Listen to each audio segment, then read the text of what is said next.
We will defend these police officers. Listen to police officers' commands, listen to what we tell you, and just stop. The nation needs to realize that when we tell you to do something, do it. And if you're wrong, you're wrong. If you're right, then the courts will figure it out. We don't get to pick the laws. We enforce them. But at the end of the day, each and every member is to go home safe. Sometimes the use of force is necessary. You need to comply with the police officer the way the system was meant to be. Comply with the orders of police officers. Resisting arrest is a real and dangerous crime. Nonpartisan Liberty for All. I'm your host, Dave Bourne, and it is June 22nd, 2016, and we are coming to you live from Las Vegas, Nevada. Thank you for tuning in to Nonpartisan Liberty for All. We're on weeknights, Tuesday through Thursday at 7 o'clock Pacific, 10 o'clock Eastern. And you can listen live on Spreaker.com and NonpartisanLibertyForAll.com. And to the archives immediately following the show on Spreaker, YouTube, Twitter, Tumblr, and SoundCloud, as well as by the next day on Stitcher. You can get a complete list at NonpartisanLibertyForAll.com, although I did name, I believe, all the applications that we are on. On Nonpartisan Liberty for All, we promote the ideas of true freedom and liberty and self-ownership, meaning being able to do whatever you want as long as you respect the freedom of others and don't directly interfere with their freedom. Exposing government for what it is, a mafia based on extortion that rules without consent by threat of force and violence. And we are always happy to hear from you during the show. You can reach us at 702-470-7664.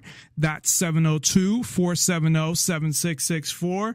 Or you can reach us via Skype, username Nonpartisan Liberty for all one word, and send us a contact request and your name and what you want to talk about.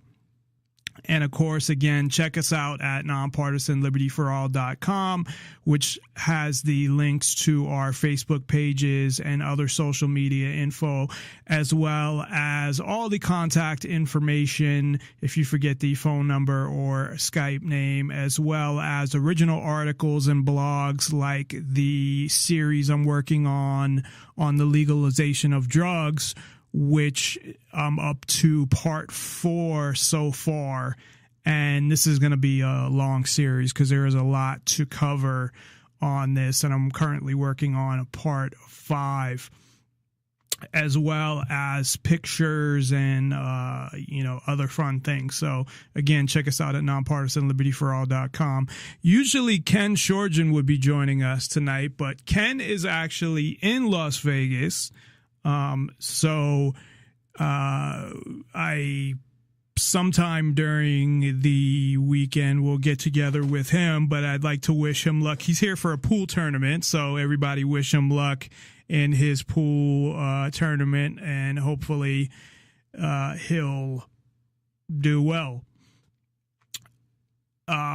So tonight we are going to continue our discussion from tomorrow. This is part 2 of rights violated by governments, but still your birthright and your right as a human being. So yesterday we started with, after talking about a couple other things, we started with self-ownership, which I think is the foundation of rights and freedoms, is the idea that you own yourself, that you're not owned by governments.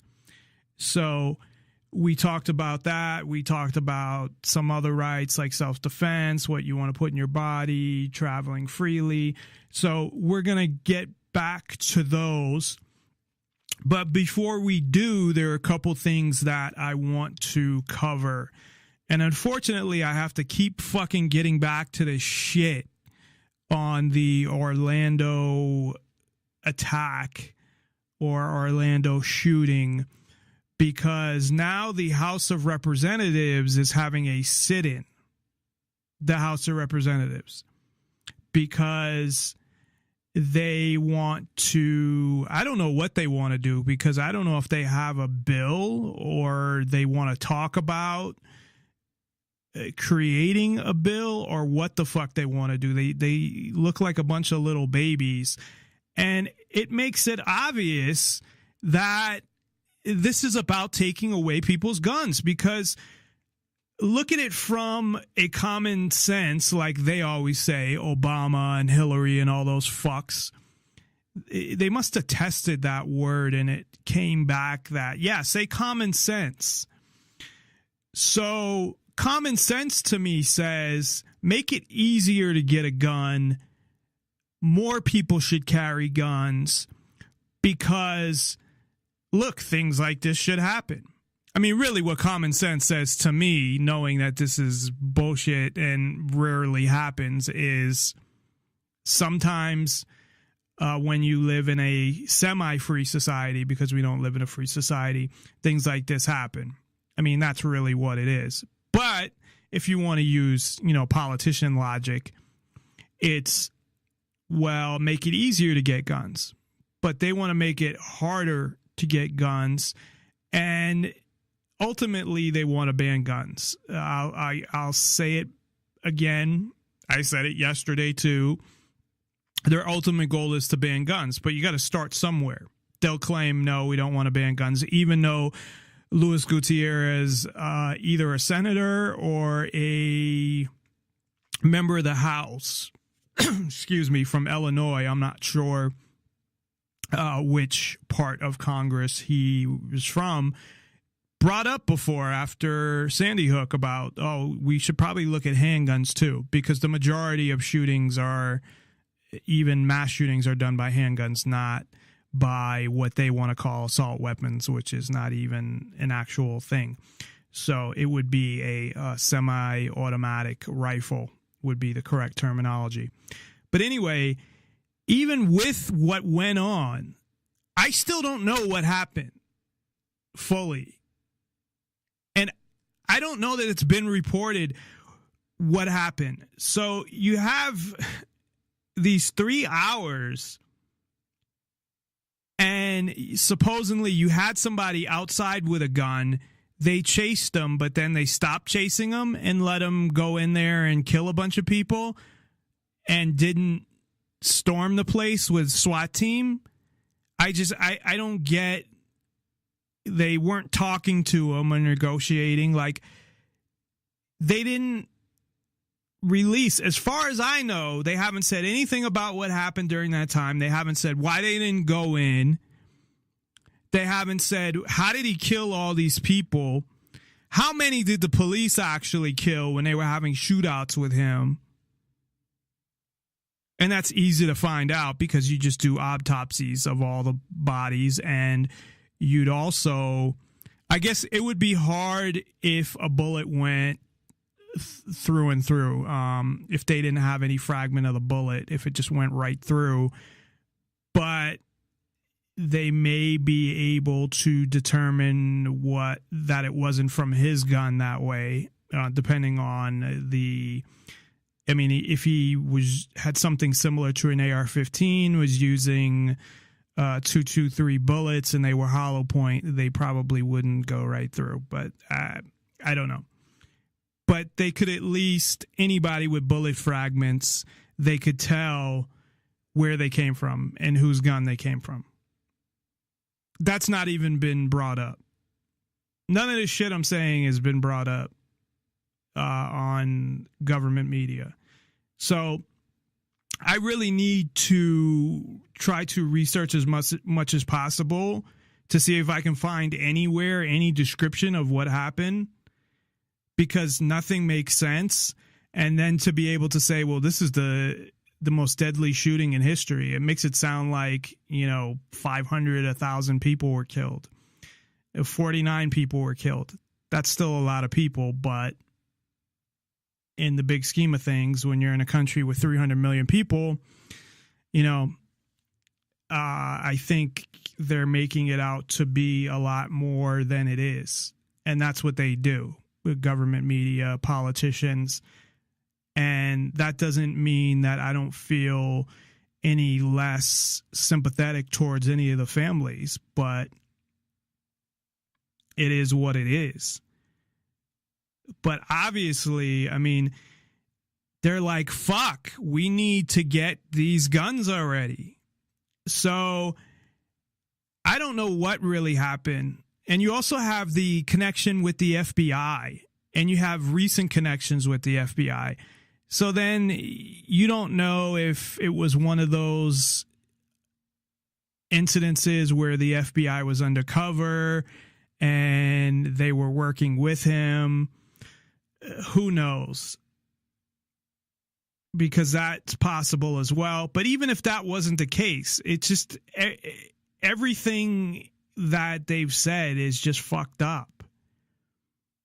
Now, if he would have just walked in there, shot a bunch of people, then the police, shot back and killed him, and that was the end of it, then okay, it sounds more plausible. But the fact that there's 3 hours supposedly that he was in there, and as far as I know, they weren't talking to him or negotiating, or he wasn't really holding them as hostages.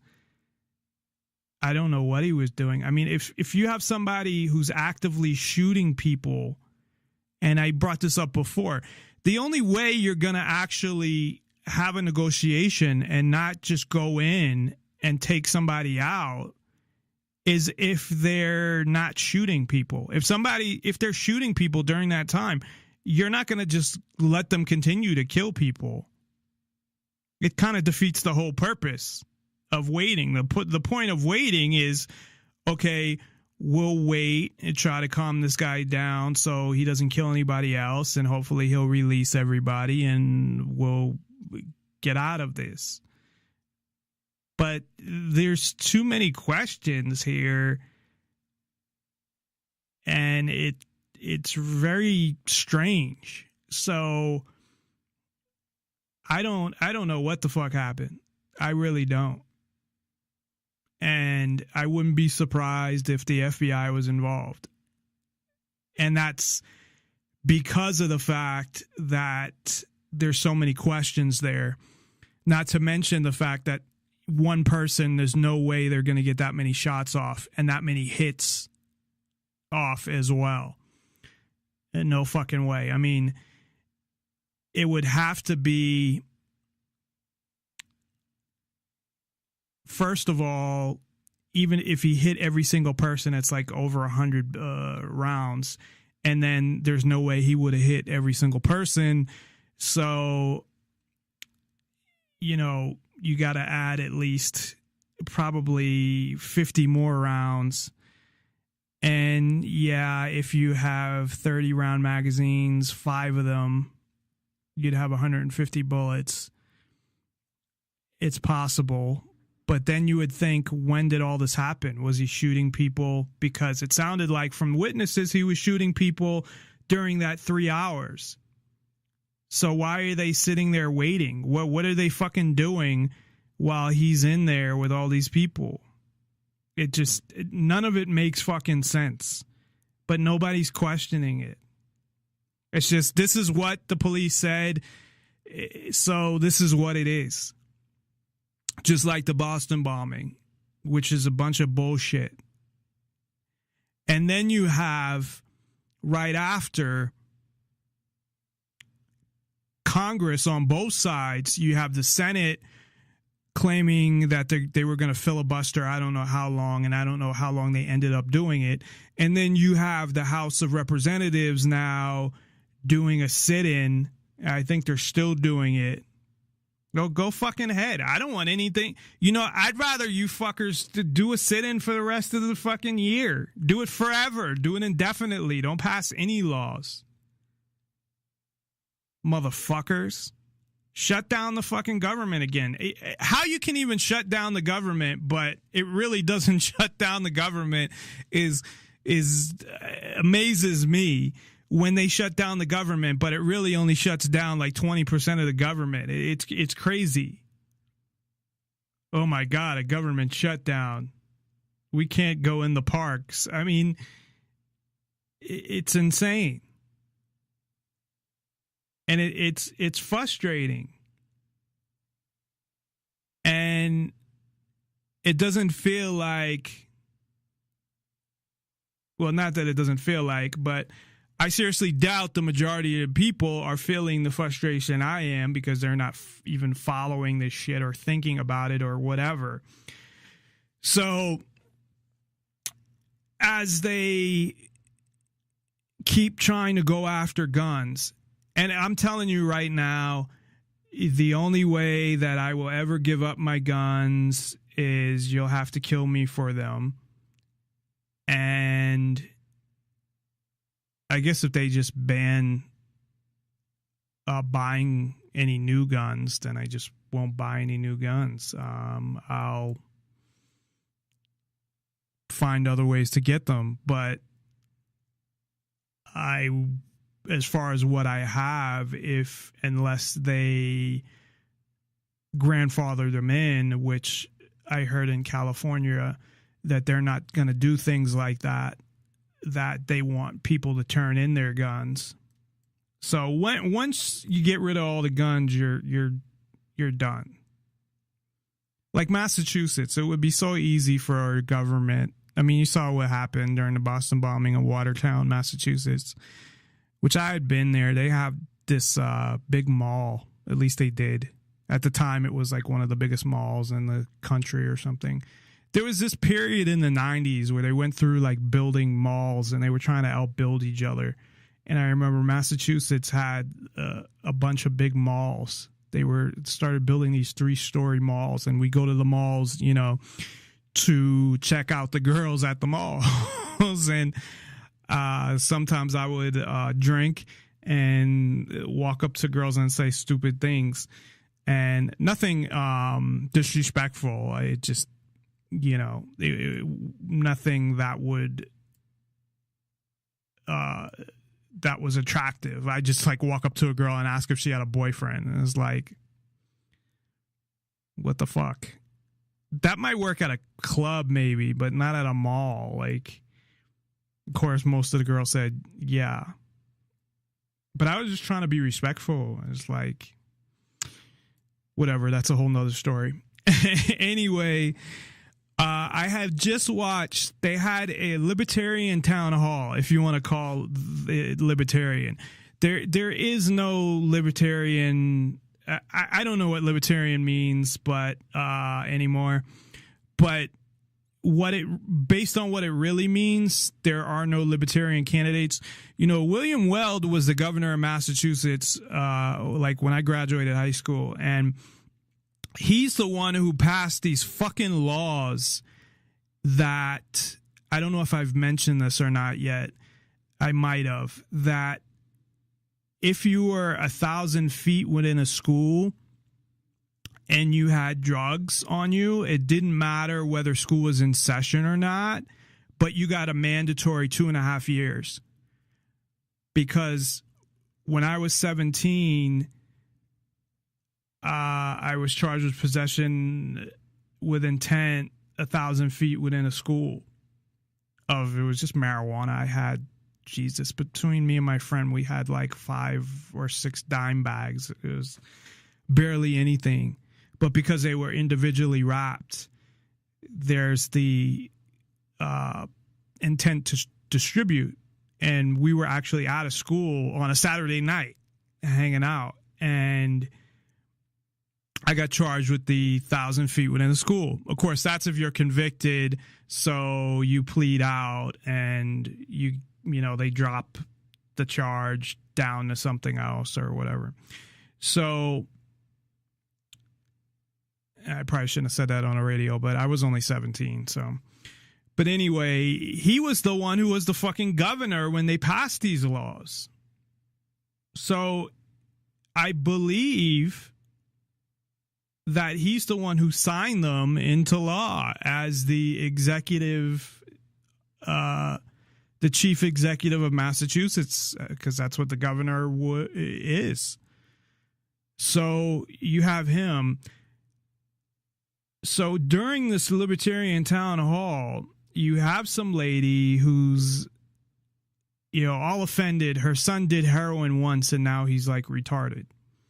So he goes around and tells people not to do drugs. And she said, well, how can you legalize drugs? There'd still be people on the corner selling them. I don't know, some bullshit, whatever. And they deny that. They say, well, the only drug that we would legalize is cannabis and nothing else. And we never said that we would legalize all drugs. We said that things would be better if all drugs were legal or something like that. So you have the libertarian candidates. I stress libertarian candidates that do not think all drugs should be legal. Now, yesterday, as I had said at the beginning of the show, one of the main concepts of what we're talking about, what we talked about yesterday and what we're going to continue talking about today, is based on self-ownership. Or one of the main concepts of what we're talking about is based on self-ownership. The right to do what you want with your own body is one of those things, which would mean the ability to put whatever substances in it that you wanted to. So you don't have these guys talking about fucking self-ownership or the non-aggression principle, or they're not talking about stuff like that. These are the Libertarian Party people. These are like partially, I mean, Gary Johnson is probably more liberal. He's like a liberal Republican. I mean, really is what he is. But it's ridiculous. And I had posted this. If anybody thinks that the way to freedom, or that you're going to achieve freedom by fucking protesting and doing all these things and trying to do things through the system, then you're delusional. Because you even have the libertarians can't even say we think all drugs should be legal.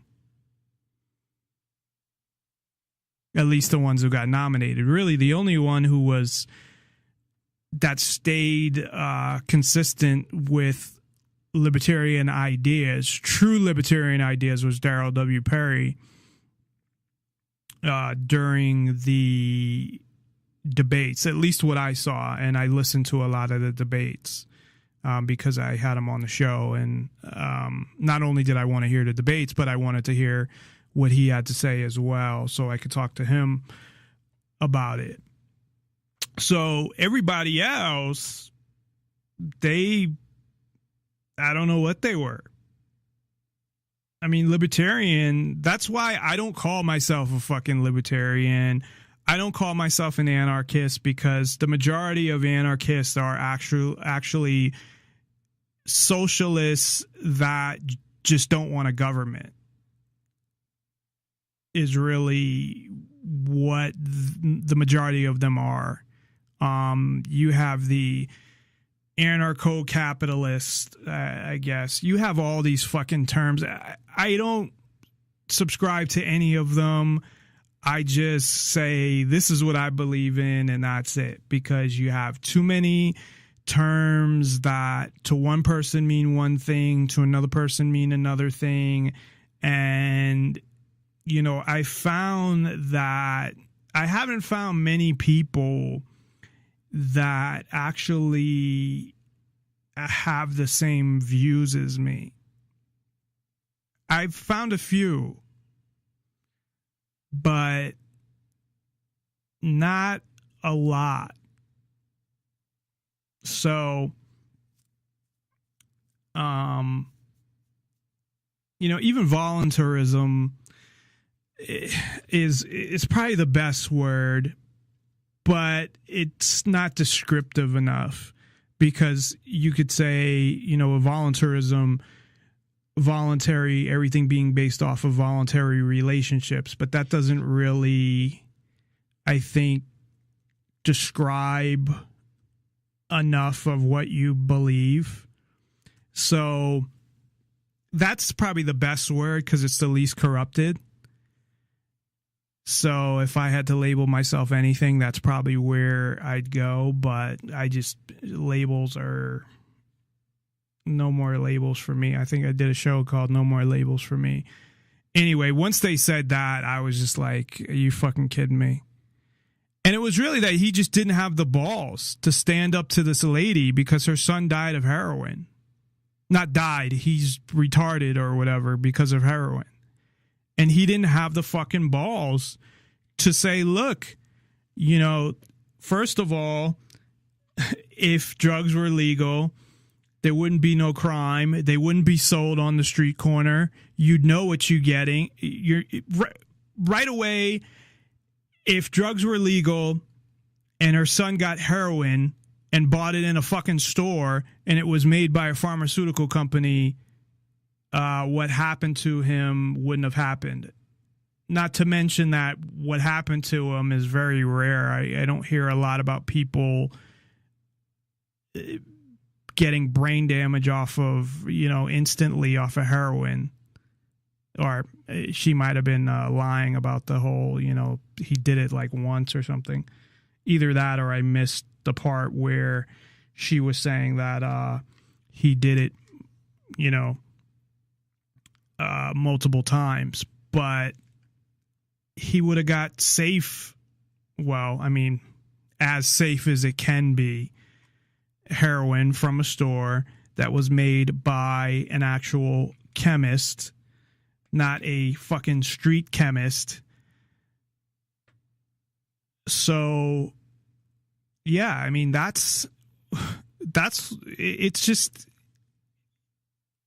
it's so frustrating because it's so obvious and it's staring you right in the fucking face saying, that's why I've done so much on painkillers and heroin, because they say that, oh, it's all the painkillers that are causing people to become heroin addicts. So we got it. So their answer is get rid of the painkillers, right? So a bunch of people can be in pain.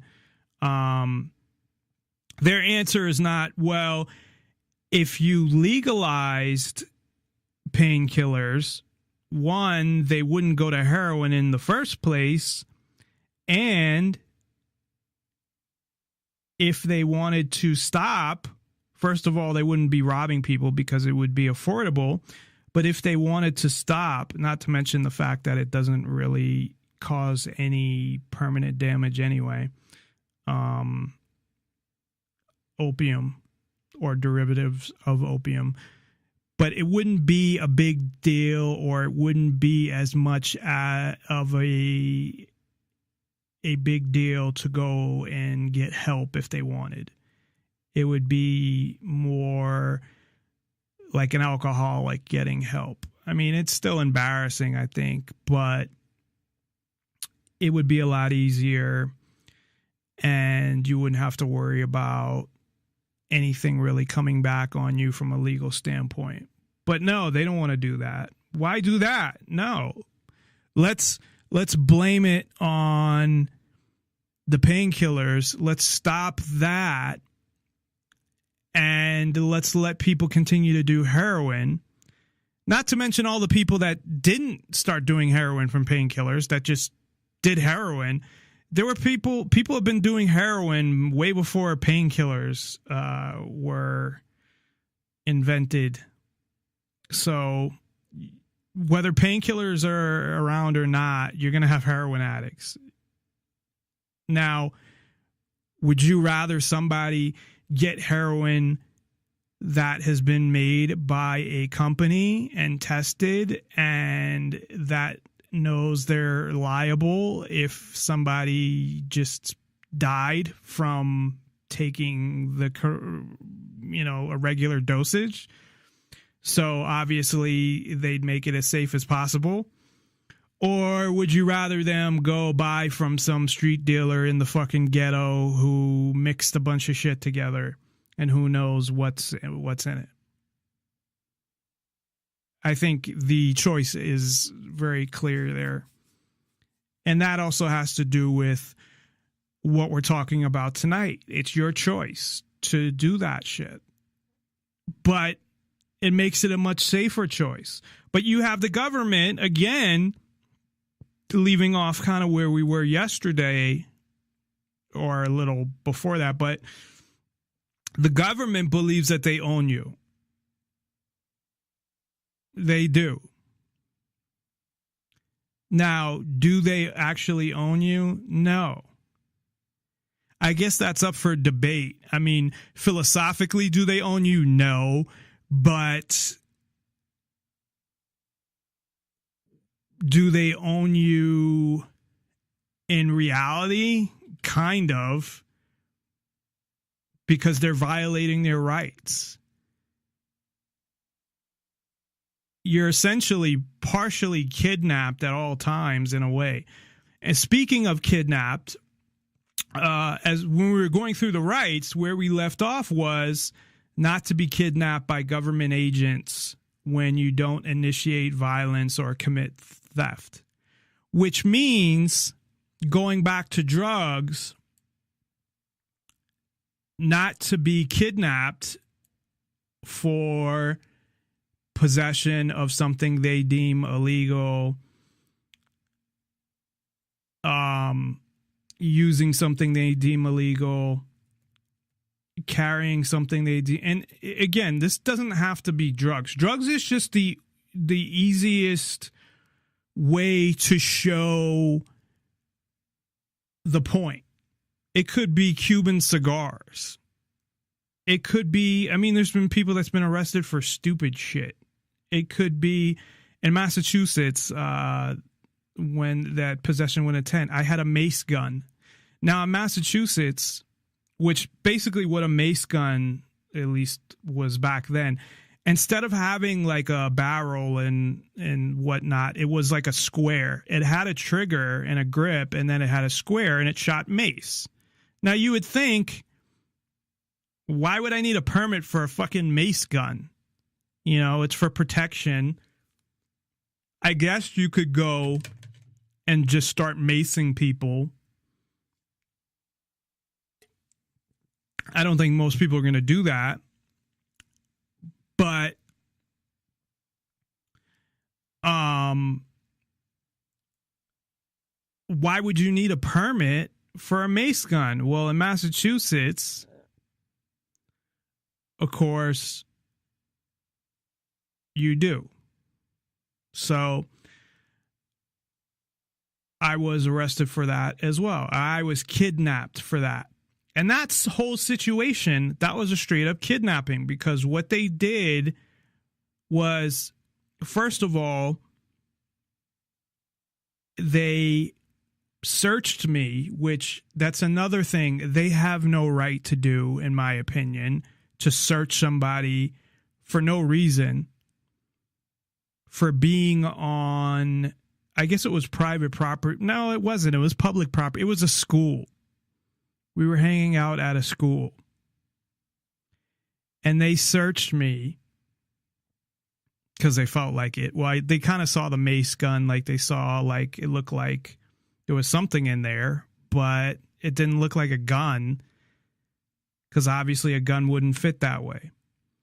So that gave them the right, oh, we're just going to search you, because police can do whatever they want. So not only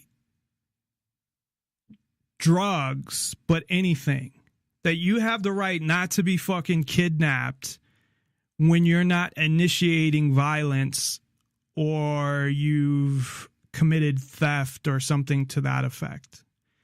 Meaning if you haven't killed anybody, assaulted anybody, stole from anyone, any crime with a victim, for the most part. And even in some of those crimes with a victim, there's obviously crimes that aren't as bad as others that you approach differently, which is another reason why I believe in changing the whole prison and justice system. And speaking of that, not to be abused by the injustice system, which is a judge who really sits there and judges you and is able to have these rules in their court, or these powers that they can find you in contempt of court. They can force you to answer questions. What about the right to remain silent in any situation? You don't have that right when you're in a court. A judge can force you by threat of violence, because grabbing somebody and throwing them in a cage, to me, is violence. So you have that as well, where you have the right to not say anything. Now, supposedly, they give you that right up until you're in a courtroom, and that's the only place they can force you. But police have ways of doing it. You have the right to choose your life, what you want to do with your life, what you want to. And we'll get back to some of these later as far as the police and the system, the things that really involve the system and how they relate to your rights, as much as we have time to get into.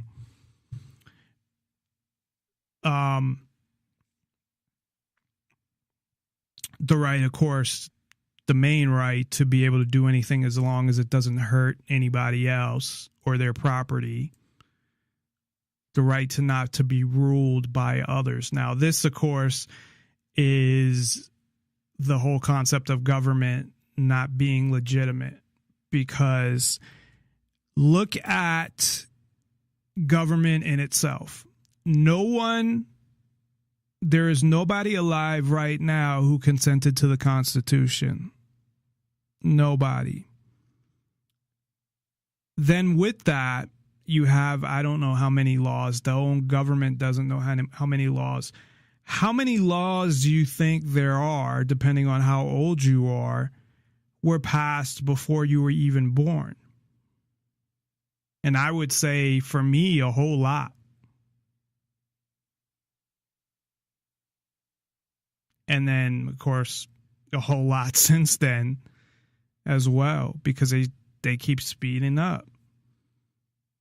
If you notice, when they talk about ex-politicians, or not even ex-politicians, but if somebody's rerunning for Senate or the House, or they're running for something else, like they were a governor and now they're running for senator or something like that, that they will look at, well, when they were in the Senate, they didn't even introduce any bills.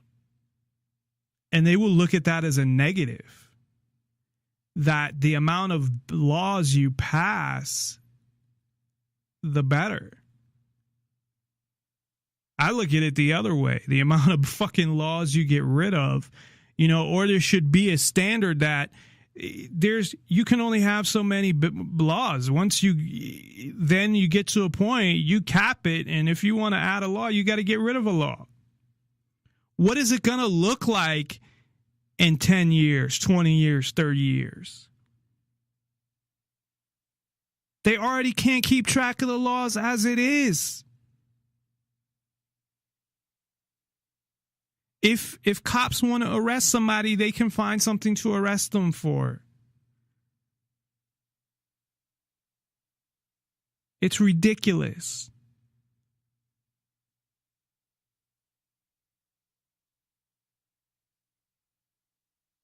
So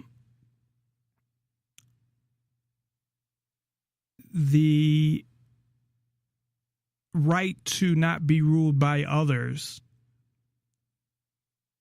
essentially not essentially, it collapses government. So government's authority came from the barrel of a gun, weapons, enough people to back you up, whatever, time period we're talking about, because at different times, obviously, they didn't have, you're going back to the 1400s or something. They didn't have guns yet. They had other weapons, though, usually weapons, or, I think they at least had spears. Once they had organized governments, I think they had some kind of weapons. So that's where that authority comes from. And then it comes from people obeying that authority. But you have the right to rule over yourself. That self-ownership is also self-rule. And I believe that you can live in an organized society without having a quote-unquote government, and that you can consensually agree to live where you want to live. And right now, the whole world has been taken over by governments. And I look at governments as evil things. Governments basically are there to control people and take as much power and money. They're just a larger criminal gang that's looked at as a gang in authority, or a gang with authority. And a lot of these crimes, quote unquote crimes, or things that were legal, that are illegal now, used to be legal and were no big deal, like drugs, like drinking and driving, like gun possession. You also, of course, have the freedom to speak your mind and your opinions. You have the right to do what you want with your body physically. So this is fucked up because, and I blame this on Christians. And I know Christians will get offended because when you look at sex, now Europe has gotten over this somehow. I don't know. Maybe being with religion for so long. But it's religion that tries to demonize women or demonize sex or make you feel bad for enjoying sex. Like all of these things, the foundation was really religion, specifically Christianity. So it's okay for somebody to go out and do construction and sell their body, because that's what you're doing. You're selling your body. When you do any job that involves physical labor, you're selling your body. And otherwise, you're selling your mind. It's still a physical organ. And you might be doing both. So you're able to do that, but you're not able to sell your body. And one of the things that came up also was not just being able to sell your body in a sexual sense. And this part has nothing to do with religion, but to be able to sell your organs. There's a huge black market for kidneys, things that you have two of and you can live without. And really, I think the only thing that comes to mind is kidneys. I think everything else you die. But definitely kidneys. Why can't you sell your kidney? It's your kidney, but it's illegal to sell your own kidney. Now, what does that do? It puts it on the black market. It put all of these things being fucking illegal. And you know that they have to know this, that they realize that drugs being illegal, that selling your organs being illegal, that prostitution being illegal. It makes them all more dangerous, and it makes it safer if they were legal.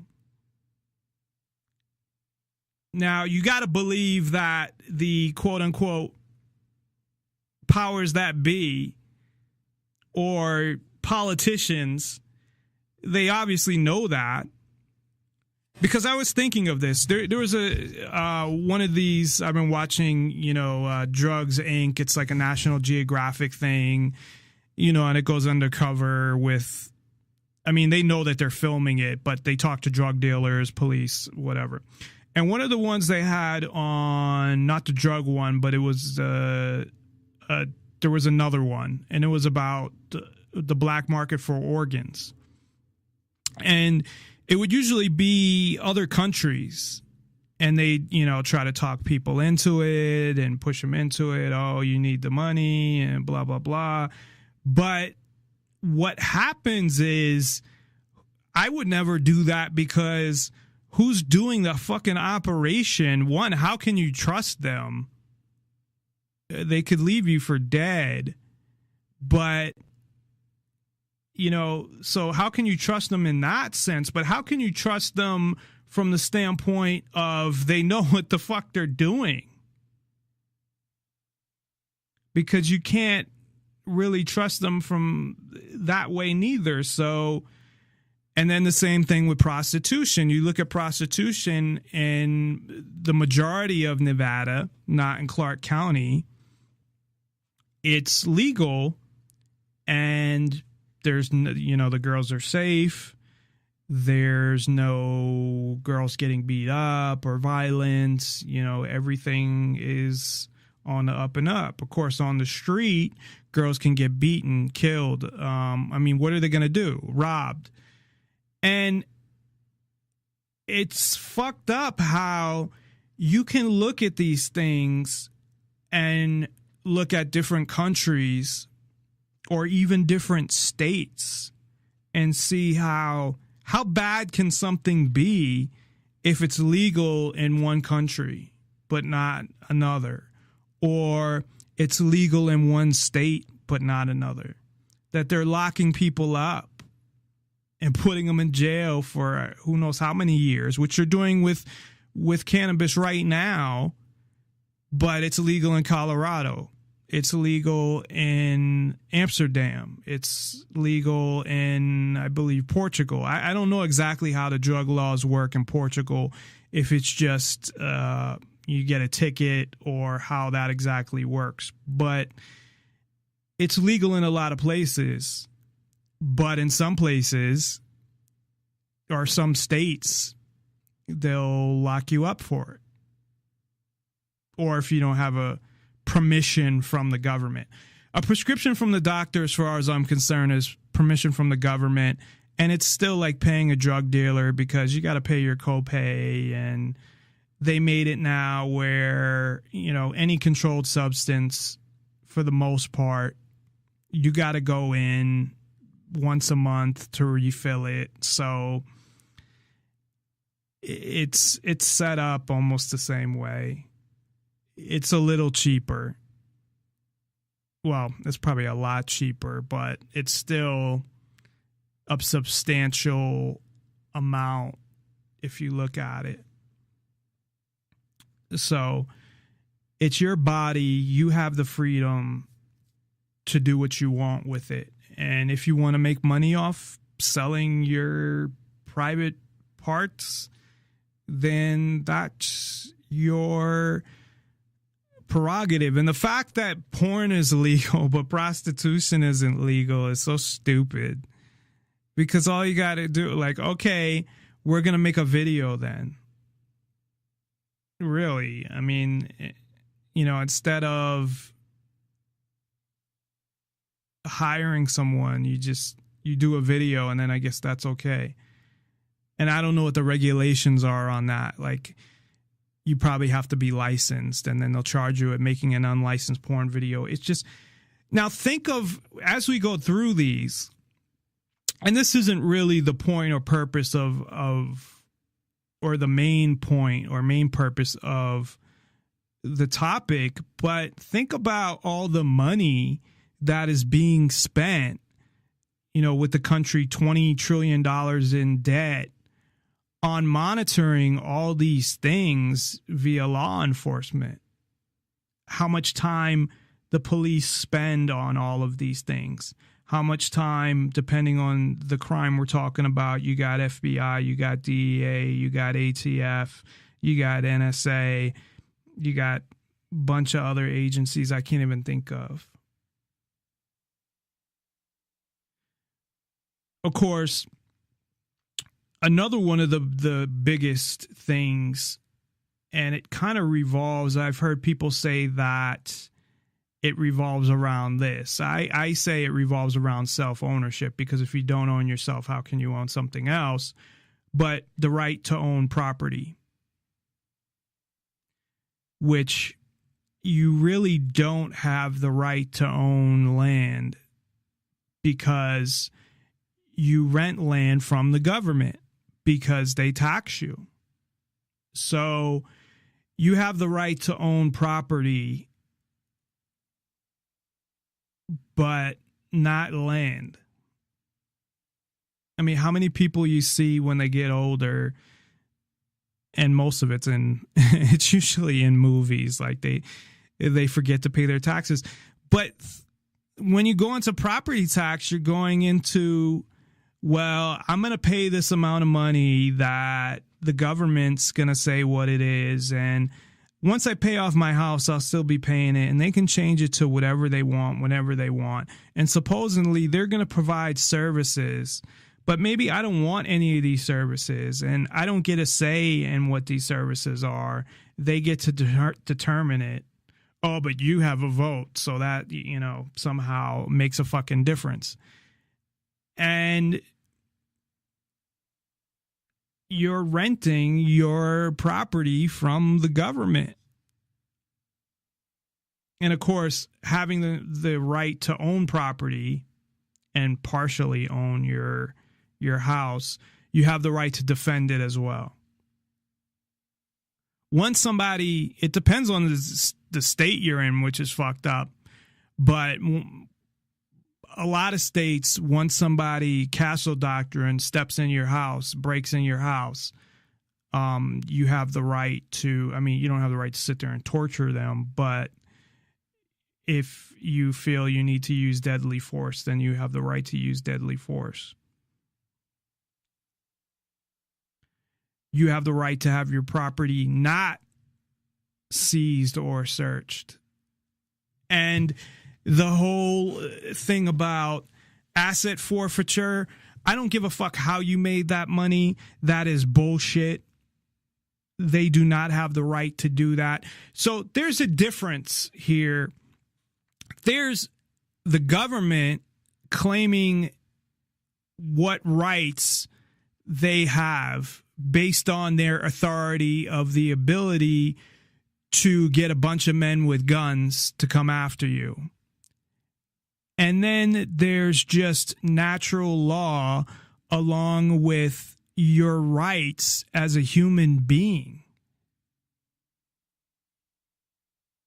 And your rights as a human being have much more validity and authority, as far as I'm concerned, than what the government says.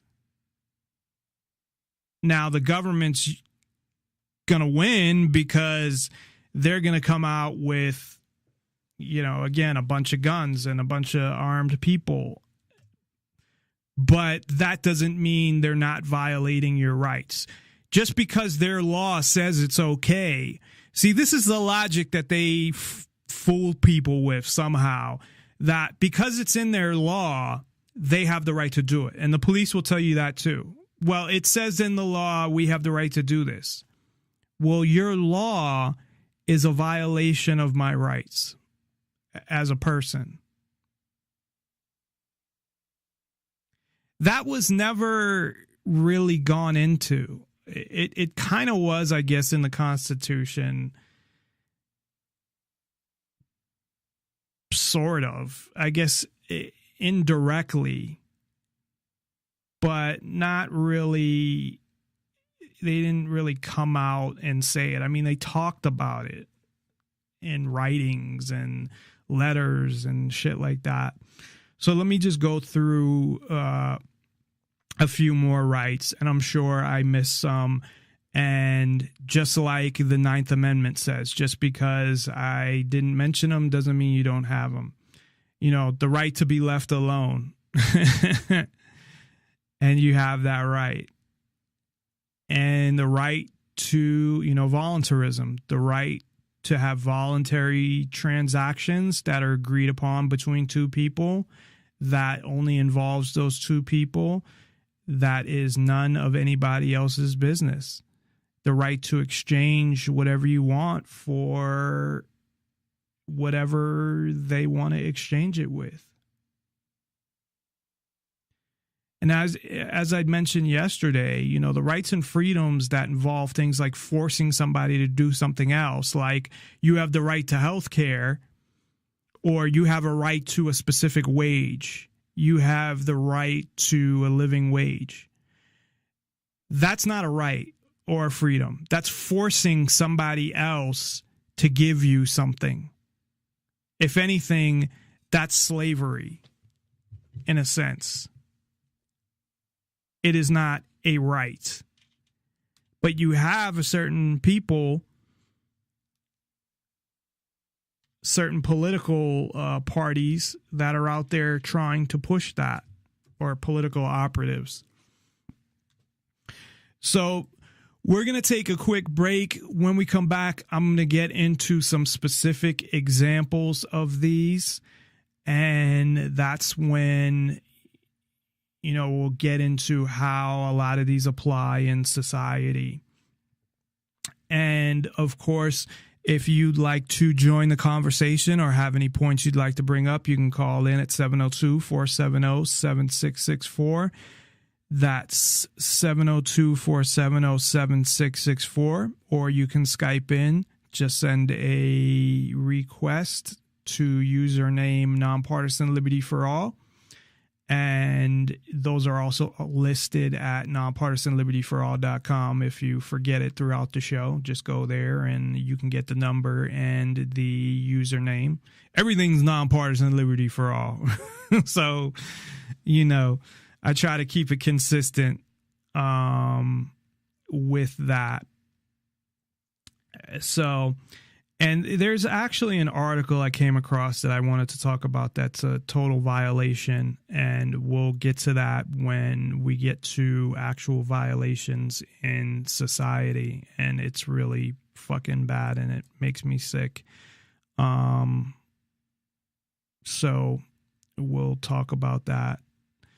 So we'll be right back. But before I take a break, I just want to mention that every Monday, you can listen to Ellen Stallone and the Illumination Hour, which she produces and hosts.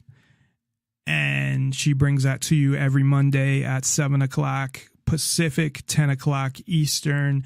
And it's a really creative and it's an innovative show, I would call it, as well as being creative and entertaining and informative. So she has 3 shows already. If you haven't heard them, you can go to Spreaker and go to the archives for the Illumination Hour and check those out. Each show is about an hour. Sometimes she goes a little over. And she will be delivering I was trying to think of what word, she will be delivering a new show, or she will be doing a new show this Monday. So be sure to listen either live or live on tape, because it's actually pre-recorded, or either when the show is played at 7 o'clock or to the archives, and definitely check it out. It's a really interesting and innovative show. So I'm really glad that Ellen decided to come back after co-hosting Nonpartisan Liberty for All for a while. Then she did some other things, and she has a lot of experience. She used to co-host Free Talk Live as well. So she just continues to get better and hone her craft. And she's doing a great job. So be sure to tune in. And we will be right back to talk about the specific examples of violations of rights right after this. So check us out at nonpartisanlibertyforall.com. Look at this board. Do you see this?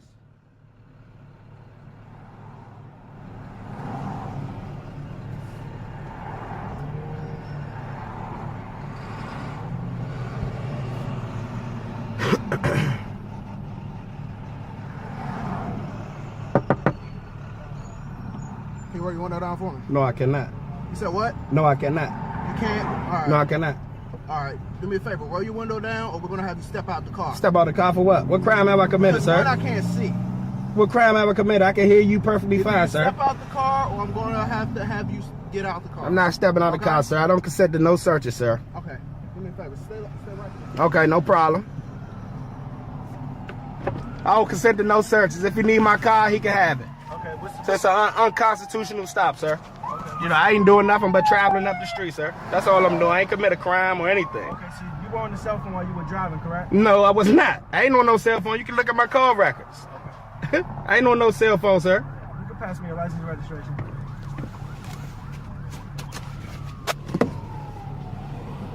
It's so unconstitutional, man. It really is. Am I being detained? I'm free to go. I need your license and registration. Okay. Can you tell me if I'm being detained? I'm free to go? Right now you're being detained. I'm being detained for what? Yes, right now you're being stopped. I'm being detained for what, though? This is a traffic stop. I'm asking But what you am I for your being license and detained for, registration. sir? Can you tell me what I'm being detained for? I have that right. The Constitution give me the right to let me know why I'm being detained, sir. Why did I stop you? The Constitution, sir, give me the right, sir, No, go to ahead. let you Step know. out the car for me. No, sir. Step out the car. No, sir. No, sir. I don't consent to no searches. I don't consent to no searches, sir. I don't consent to no searches. Step out the car, dude. I don't consent to no searches, sir. I don't consent to any searches or seizures.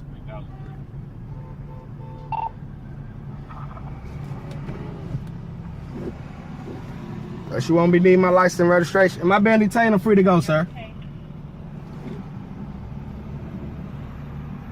Am I being detained or free to go? Copy. This is 10-3, while refusing to get off. 2:30 at arrive.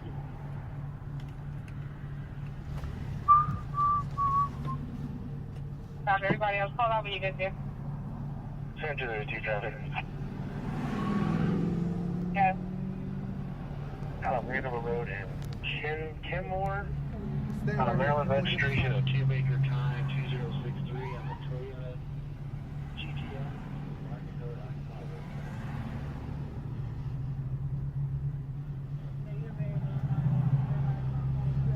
And this is what I was talking about yesterday.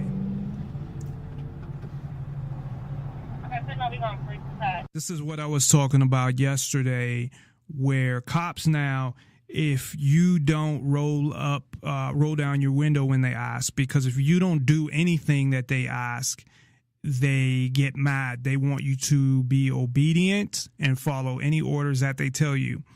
So this is where he threatens to break the window and drag the guy out of the car. And that's where I said, that's where you have the right to defend yourself. Before this guy hits the window and says, I'm going to drag you out of your car, then it's, well, if you try to drag me out of my car, I will be forced to defend myself. And an officer with any type of sense would realize, okay, you know, I'm doing the wrong thing and possibly back down.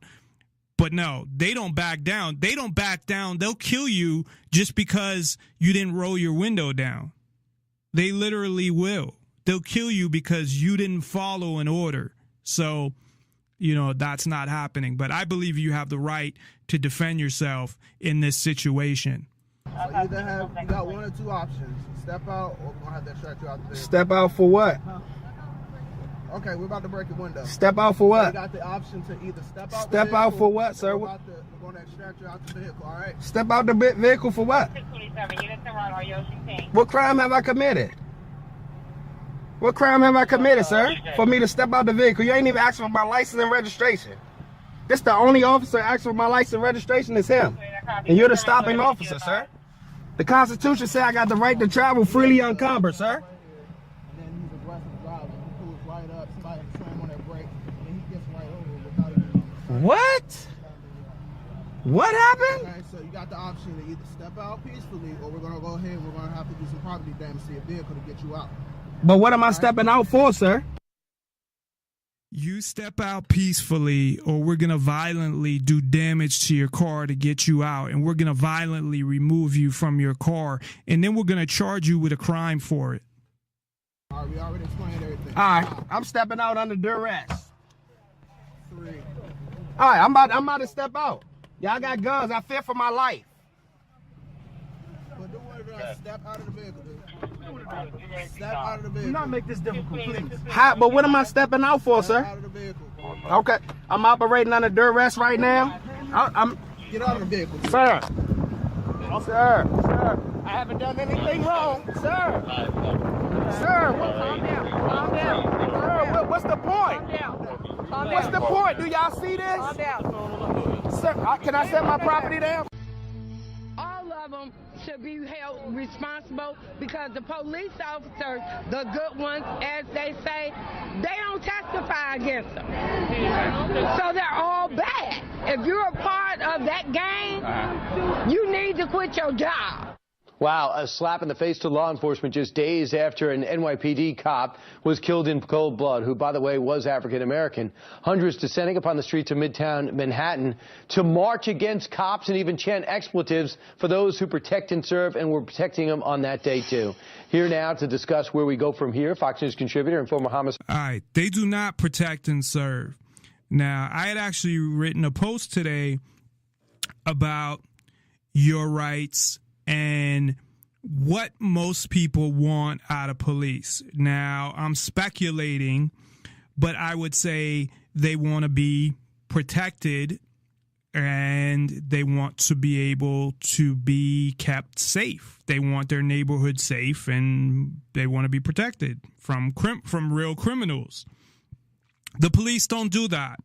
They show up after the fact. They fill jails. They collect money. Well, they don't collect actual money, but they give out the tickets to generate what they would call revenue. They put you down. They try to make you feel like you are nothing, that the government has all the power and can do whatever they want to you at any time. That's what the police do. That's why the police should not exist. When the police violate all your rights, when the police are more dangerous than the criminals, there is no point to having police. And the majority of these rights that we're talking about are rights that are violated by the police on a daily basis. Detective Rod Wheeler, who was out and got those sound bites for us and did all those interviews, and Milwaukee County Sheriff David Clark. Since we spoke to you, Rod, earlier, let's get the sheriff to weigh in. Sheriff, your reaction to some of the sentiment you heard on the streets on Saturday. Well, it's just crazy talk. That's ignorance in its purest form.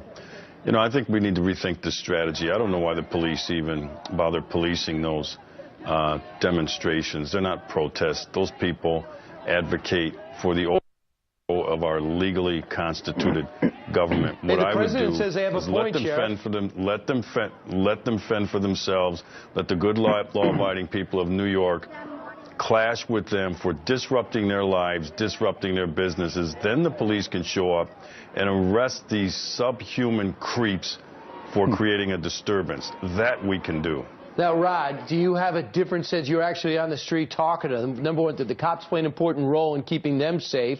And you tell me about the sentiment you heard. They did, Brian. I mean, the cops were out there. You know, I must say that the police were taking a lot of verbal abuse while they were out there, and it was really unfortunate. But I also must say that the police did not turn their backs on the citizens, and even the police were taking a lot of verbal abuse. Wait, what was that? Yeah, the police were taking a lot of verbal abuse. Oh, fucking no. When. We were taking verbal abuse. Police, their job isn't even ranked in the top 15 most dangerous jobs. It's all a fucking bunch of bullshit. And people are believing shit like this, that, oh, police keep you safe, and the job the police do. Without the police, I've heard so many statements like, yeah, well, I'd like to see what you do without the police. You'd be running whatever. Really? Yeah, I'm not going to be running when I'm holding an AR-15. Sorry. the people that had the biggest mouths out there, the folks that I was talking to, if they were to call those police officers today, those same police officers would still be there to assist them. Look, Brian, it was just last week when a young New York police officer was gunned down in cold blood right here in this city where I'm at now. And you know what? This officer hasn't even been eulogized yet, and these people are out there talking about deaths to cops. So I think it's ridiculous, and I wish that the politicians would speak up a little bit more, because actually, you know what I think? I think a lot of these protesters get their energy from some of these liberal politicians. That's just my opinion. And Rod and Sheriff, I want to bring it to the president. I'll just paraphrase what he said. Essentially, he says these are people who are very angry and they're standing up because this has been a wrong that has not been righted yet. Your reaction? But you know what, though, Brian? A lot of the people I talked to, I'm sorry, Sheriff, a lot of the people that I talked to, they were saying that their frustration, believe it or not, is with the government, and they specifically said, Brian, President Obama. Wow. Sheriff, go ahead. Well, first of all, there is no police brutality in America. We ended that back in the 60s. So I don't know where they're... That is such fucking bullshit. Now, that's the sheriff of Milwaukee. This was maybe a year ago or 9 months ago. I mean, I'm a victim of police brutality, so I got the pictures to prove it. And for him to say there's no police brutality is such bullshit. And how does he know what goes on everywhere across the whole country and every fucking incident? There's plenty of police brutality. Plenty of it. It happens all the time. It happens every fucking day in the United States. And he knows it. And to make an ignorant statement like that, although this sheriff did make oh no, that was a sheriff of Detroit, so I'm sorry. But this sheriff might have defended guns as well. I know the sheriff of Detroit had said that, you know, he's happy if people are armed because what's going on in Detroit and not having enough police. But this is the sheriff of Milwaukee, so I don't know that he had said that. Coming from. You look at the data and the research, and there's a new Harvard study out that shows that there is no racism in the hearts of police officers. They go about their daily duty, if you will, to keep communities safe. The President of the United States knows better. He's playing the race game. He's playing race politics. Shame on him. He's been very... Now, that has nothing to do with police brutality, though. Police brutality... The word police brutality or the phrase police brutality has nothing to do with race. It means that the police are beating up people or abusing people physically. That's what it means. So, you know, to go from that to what he just said, it's not like he said there is no racist police brutality, and I believe that exists as well, but,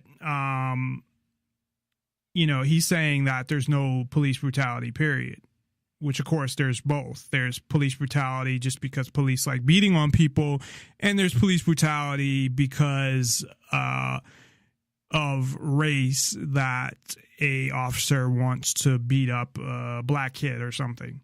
Divisive for this country. He has been a nightmare, and I cannot wait until January of 2017 so that America's nightmare can be over. Black Lives Matter, does it play an important role? First, you, Sheriff? No, it's garbage. It's a subversive movement. Like I said, they advocate the overthrow of our legally constituted government. It is not a protest movement. Rod? I think, yes, it does matter. I think all lives matter, and I think what they're arguing about and protesting about is valid. It's just the way that they're going about doing it, I think, is totally misdirected, Brian. It isn't valid. Knock it off. You're contributing to the problem here. It is not valid. There is no research. But some of those show me people, the data. Show me the research that demonstrates or supports that lie that law enforcement officers use an inordinate amount of force against black people. Yeah, but Sheriff, black you have people to use admit, an inordinate amount of force against themselves and each other in the American ghetto. It is not true about the American police officer, and I'm not going to let anybody come on TV but you have to be fair, that. Sheriff, about all of this. Some of those people did have some valid arguments, and I'm not saying at all, and I would never suggest police officers just go out and do things wrong to people, but there are some valid arguments that we both, on both sides, need to really take. There are no valid arguments. There is no police brutality in the United States. Sheriff Clark, Rod Wheeler, thanks so much. Sure, thank you. We're talking about this way too much. All I can tell you is you better show respect for people on the streets, whether they're state cops, local cops. They need to be respected, and I don't like where it's trending. Thanks, guys. Fuck you.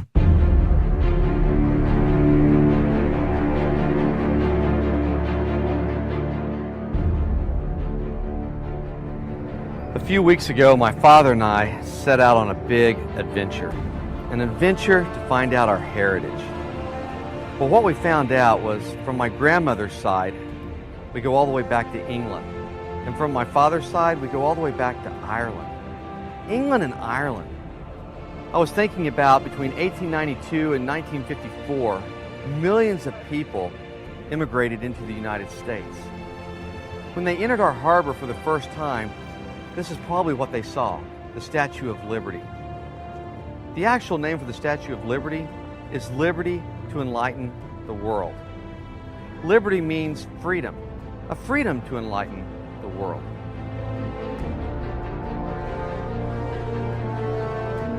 Freedom from what? It's actually freedom from something they call tyranny. Tyranny comes from the word tyrant. And basically means a government without constraint. People moved to America for that freedom. A freedom to develop their own laws and have some controls. Actually, the Statue of Liberty, the tablet she holds, is the law. When people immigrated into the United States, I started thinking, what was it like to arrive into a new country? Find new work, a new home. At the bottom of the Statue of Liberty, there's broken chains. Chains that symbolize the freedom from a tyrant. I started thinking about what Galatians 5 says. How it talks about we are free in Christ. We are free from bondage, from those chains.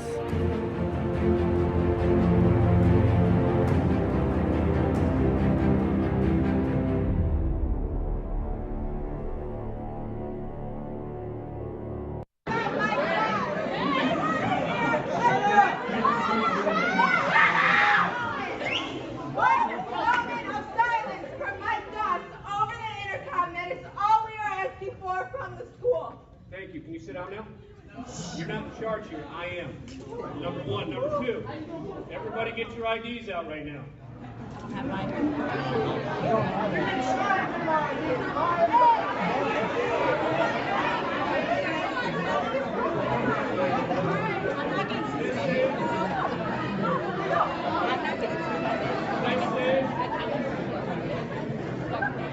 Like a little attention, please.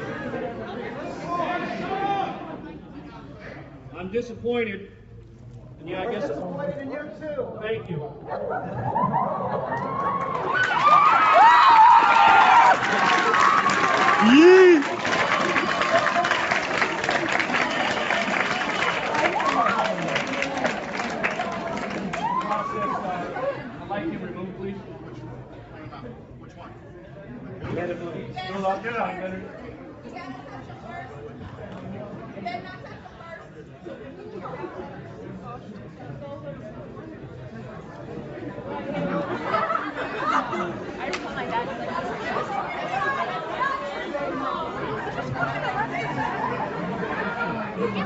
Listen. I'd like to express my disappointment. I understand with me too. And I'd like to try and explain some things to you. Because all of you here right now, I understand you're sitting here for what you think is a good cause. No, I think a lot of you here because it's a joke in your own head. I might be a joke.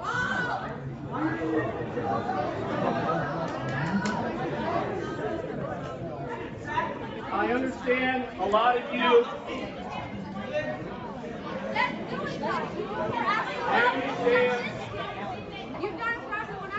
I understand a lot of you think this is not a joke. I understand that.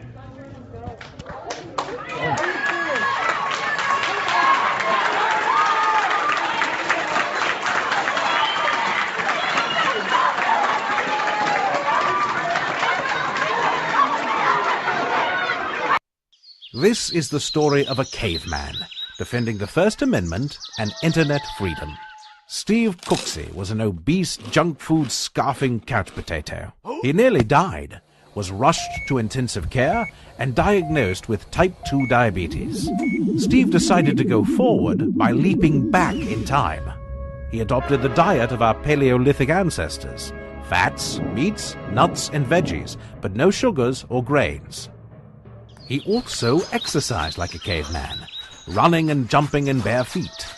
As Steve went from flab to fab, he stopped needing drugs and insulin. He started a blog called Diabetes Warrior.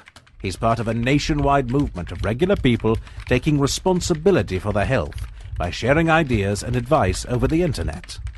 Soon Steve had thousands of readers and became friends with many. His new friends often ask for advice about Stone Age eating. Steve discovered a passion for motivating people, and he started a coaching business to provide for a fee the exact same advice and moral support he'd been giving his family and friends for free. In December 2011, Steve even started a Dear Abby-style advice column on his blog. North Carolina officials got mad. They told Steve that giving dietary advice is not free speech. That's assessing and counseling, which requires a government-issued dietitian's license. They told him that private advice to friends is illegal assessing, that his Dear Abby column is illegal assessing and counseling, and that his new coaching business is illegal too. In North Carolina's view, the government could throw Dear Abby in jail for not having a psychologist license, and even shut down Facebook pages and internet forums where people share advice on diet, pregnancy, parenting, marriage, and a million other topics. But under the First Amendment, the government cannot use occupational licensing laws to ban ordinary people from giving advice.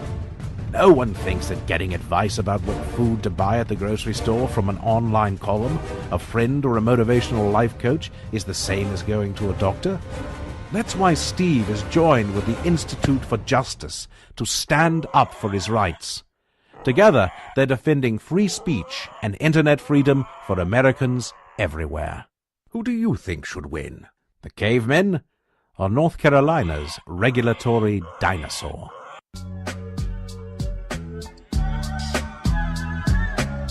Promoting the ideas of true freedom and liberty, nonpartisan liberty for all radio with Dave Bourne. And look where it got you. Time to shine. Nonpartisan liberty for all, and we are back. I hate when you go to a site and they automatically start fucking playing something. That really pisses me off, especially when it's an ad. So I wanted to go through a lot of these scenarios in reality on the foundation of the rights that you are born with, rights that are human rights or just I'm trying to think of another way to put them, besides rights that you were born with or human rights. Human rights makes it sound like something totally different, but your rights as a person, I guess. So I happened to come across this article by accident, really. It's not that I was looking for articles specifically to go through for this part of the show, but since I did find it, and it's one of the most disturbing things, I wanted to talk about it. So, of course, one of your rights, as we talked about, is the right to do what you want with your own body. Whether it's, we talked about donating a kidney or sex or whatever. Now, I don't know, again, it's hard for me to believe what I come across in the news. Although I believe that this goes on. It's just, is it, how often does it actually go on? I don't know, because this is from ABC and who knows. So you never know how they exaggerate things or not. But the fact that it goes on at all, even if it happened to a tiny percent of the population, would, to me, doesn't really matter. It's so bad. So supposedly this is going on within the United States now, where women are being flown, out of the United States that are, that were born here back to either where their parents are born or someplace else for them to do this. And this is, it's hard even to fucking talk about, because I'm looking at this girl who, and again, I don't mean to sound shallow, but is a really beautiful girl. I think, and now she is 33. And geez, I can just imagine how this affected her life. But when she was 7,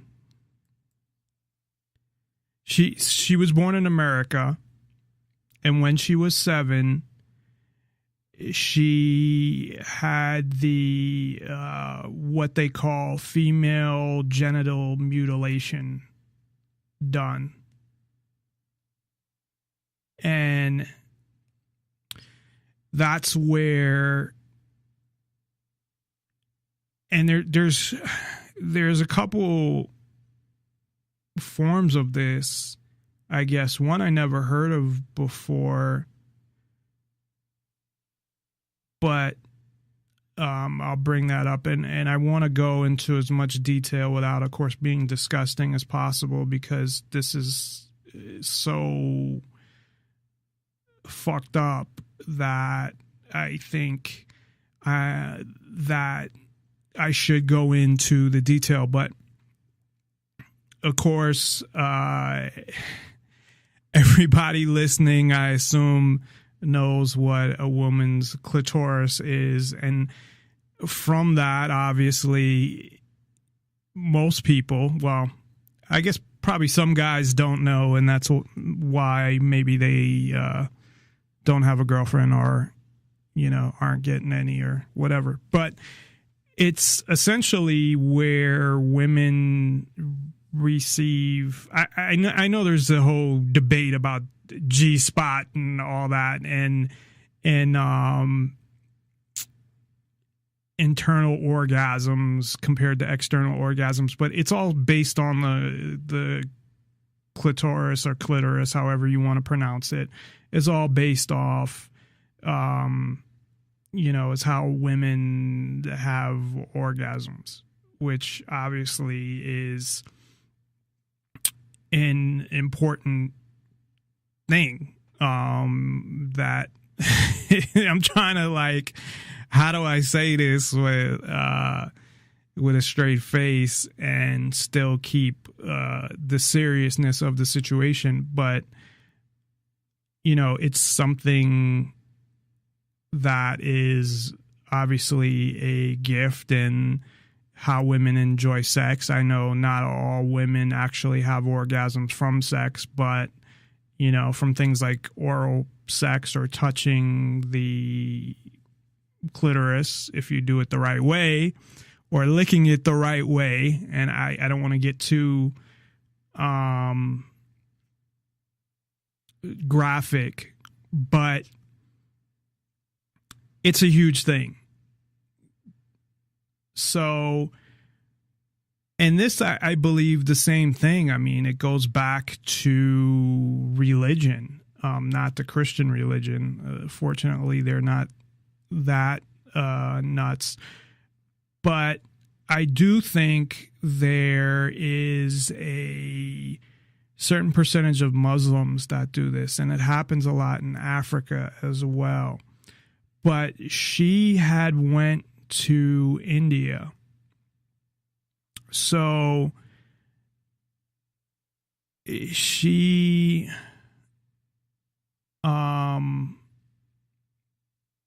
finally came out and admitted this, I guess recently, and told of when she was 7 that I believe she was brought to India. And it's got to be obviously a lot worse at 7 than I know they do it to newborns. But she lives in Cambridge, Massachusetts, and is working to try to stop this from going on. I guess for her, she was visiting relatives in India, and that's how they got away with it. So her family took her there and had that done. And I just can't, thinking of it, imagine how they even do that. And of course, how it affects her now. I would assume that she's unable to have an orgasm. I guess it would depend on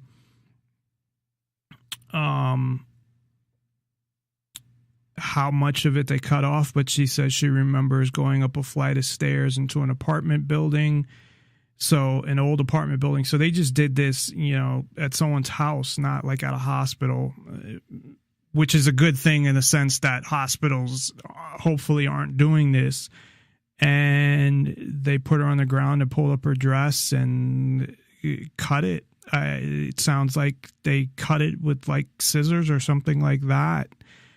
And it says that the Center for Disease Control and Prevention estimated that the number of women and girls who have undergone the procedure in the past or may be at risk for undergoing the procedure in the future more than tripled in the U.S. from 2000 to 2013, and more than 500,000 women and girls in America may be at risk in their lifetime. It's just sad. And how people can do that.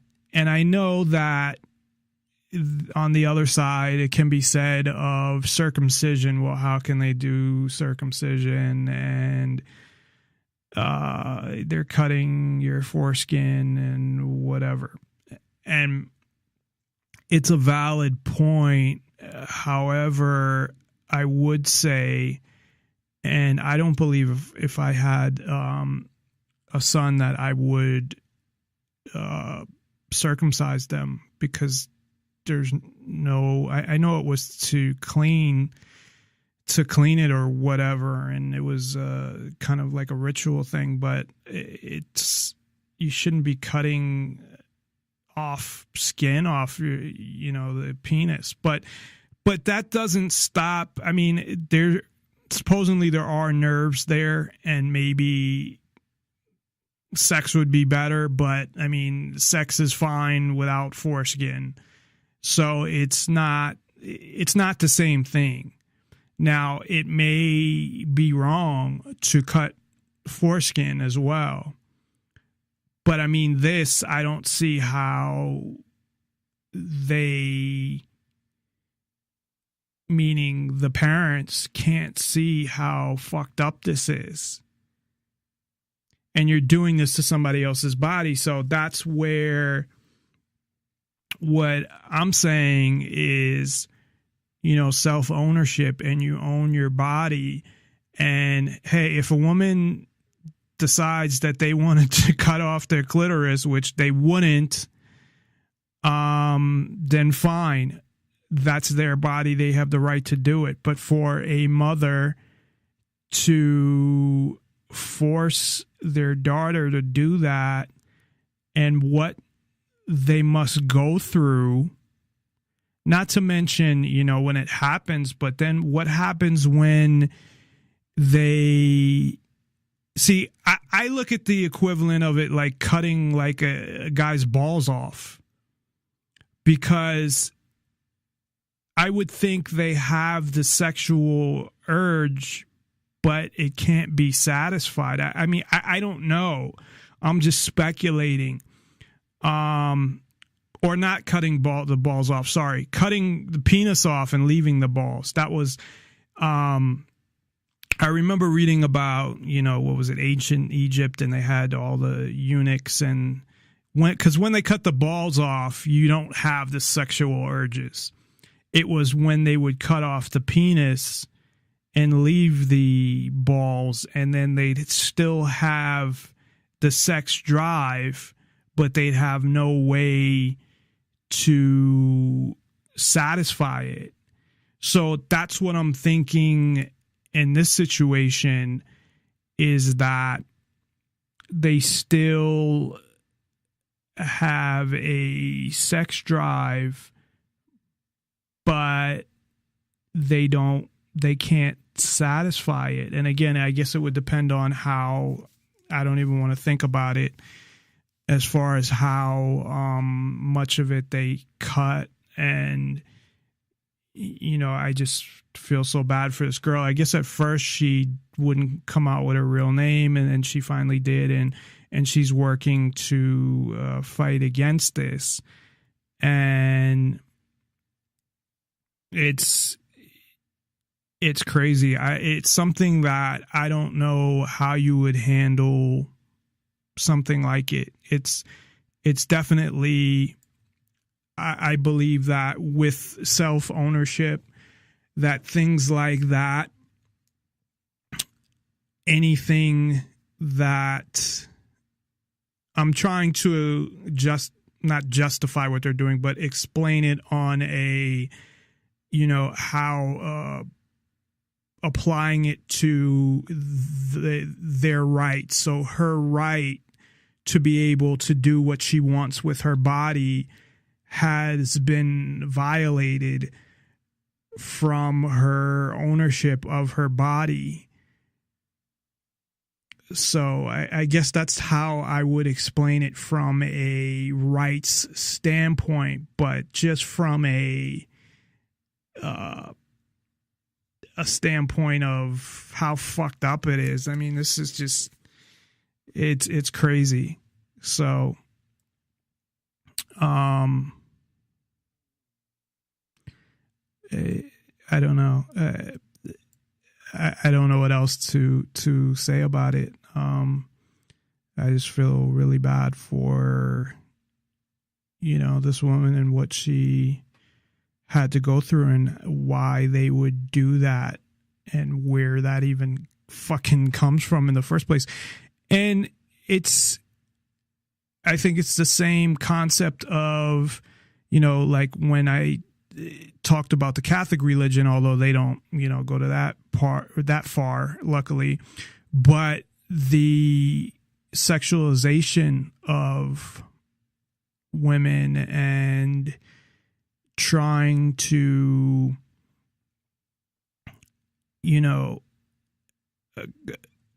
things being too sexualized or being not acceptive enough of sex. So like in that situation, believing that women shouldn't enjoy sex or women shouldn't be sexualized or be able to enjoy sex or, that type of thinking, which I think comes partially, is in the Christian religion to an extent too, but again, not to this extent where they're, cutting off parts. That's crazy. So I wanted to bring up that story just because it's so disturbing, and I really don't know how you would even combat that, because like in their case, they went, on a trip somewhere. So what are you going to do? And of course, you can't have the government in everybody's life and in business like that. But it's just, I'm kind of like, I don't know what to say. It's just, I just feel so bad. So, and it happens to a lot of girls, especially, these are ones that we're talking about that happen to girls that were born in the U.S. But it happens, I think, in Africa, in a lot of these countries, like at birth. And I do think that some Muslim sects promote it. I wasn't, no pun intended. I meant sex, SECTS,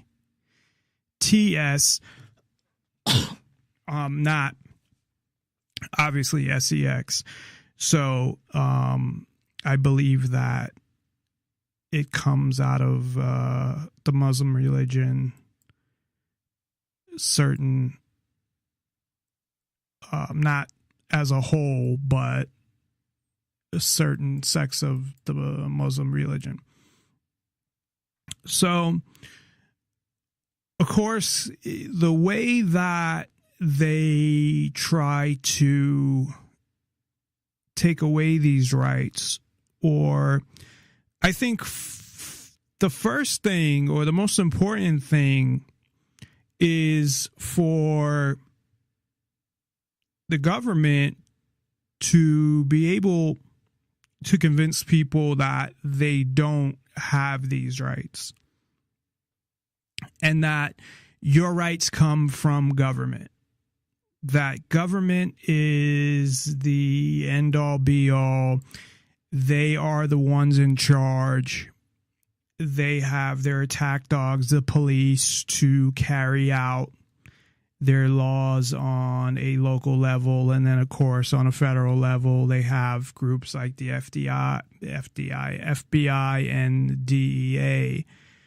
So I think it obviously starts at that level. So you have, of course, what goes on in school. And this comes up all the time, is government schools, and government schools continue to get more and more into indoctrination and get away from actual education and training kids to think for themselves and question things. And that was the whole idea with schools anyway, the Prussian model and doing that. So I, of course, suggest all the time that everybody should take their kids out of government schools, but nobody seems to listen to me. So, you know, they want to fight Common Core. See, this is something I don't get. I had a cough there. This is something that I don't get. They want to fight Common Core, right? You don't have to. This is one of the easiest things you can do. And as far as importance of not rights, but partially the importance of rights and importance of things you can do. Because I think one of the most important things that you can do is it's how you bring up your kids, and legalizing drugs are two of the most important things. There's other things that I think are very important as well, but I think those two things are very important. So one of those parts of when it comes to raising your kids, it's not just taking them out of school, it's also raising them. But you have all these people that are fighting against Common Core. You know, they're fighting to get rid of Common Core and to essentially go to I don't know what else, because Common Core is not the only problem. Schools didn't become a problem when Common Core was implemented. It just made them worse. Schools were a problem from day one, government schools. So this whole idea that, well, we got rid of Common Core, that's going to solve everything is a bunch of bullshit, because it is not. Getting rid of Common Core isn't going to solve anything. So I think, first of all, it's taking your kids out of school. And I wonder what would happen if even 40% of the country took their kids out of government school. Because how do you think that's going to affect teachers, money, all the tax money that goes to the schools, all of that shit? So, and that's the easiest thing you can do, is take your kids out of school, because it's not illegal. It's not, it's not something you have to do that is being non-compliant. But people would rather keep their kids in school and spend all their time fighting Common Core, going through the system, talking to this legislator and this legislator and this assembly person, and it's really fucking stupid if you think about it.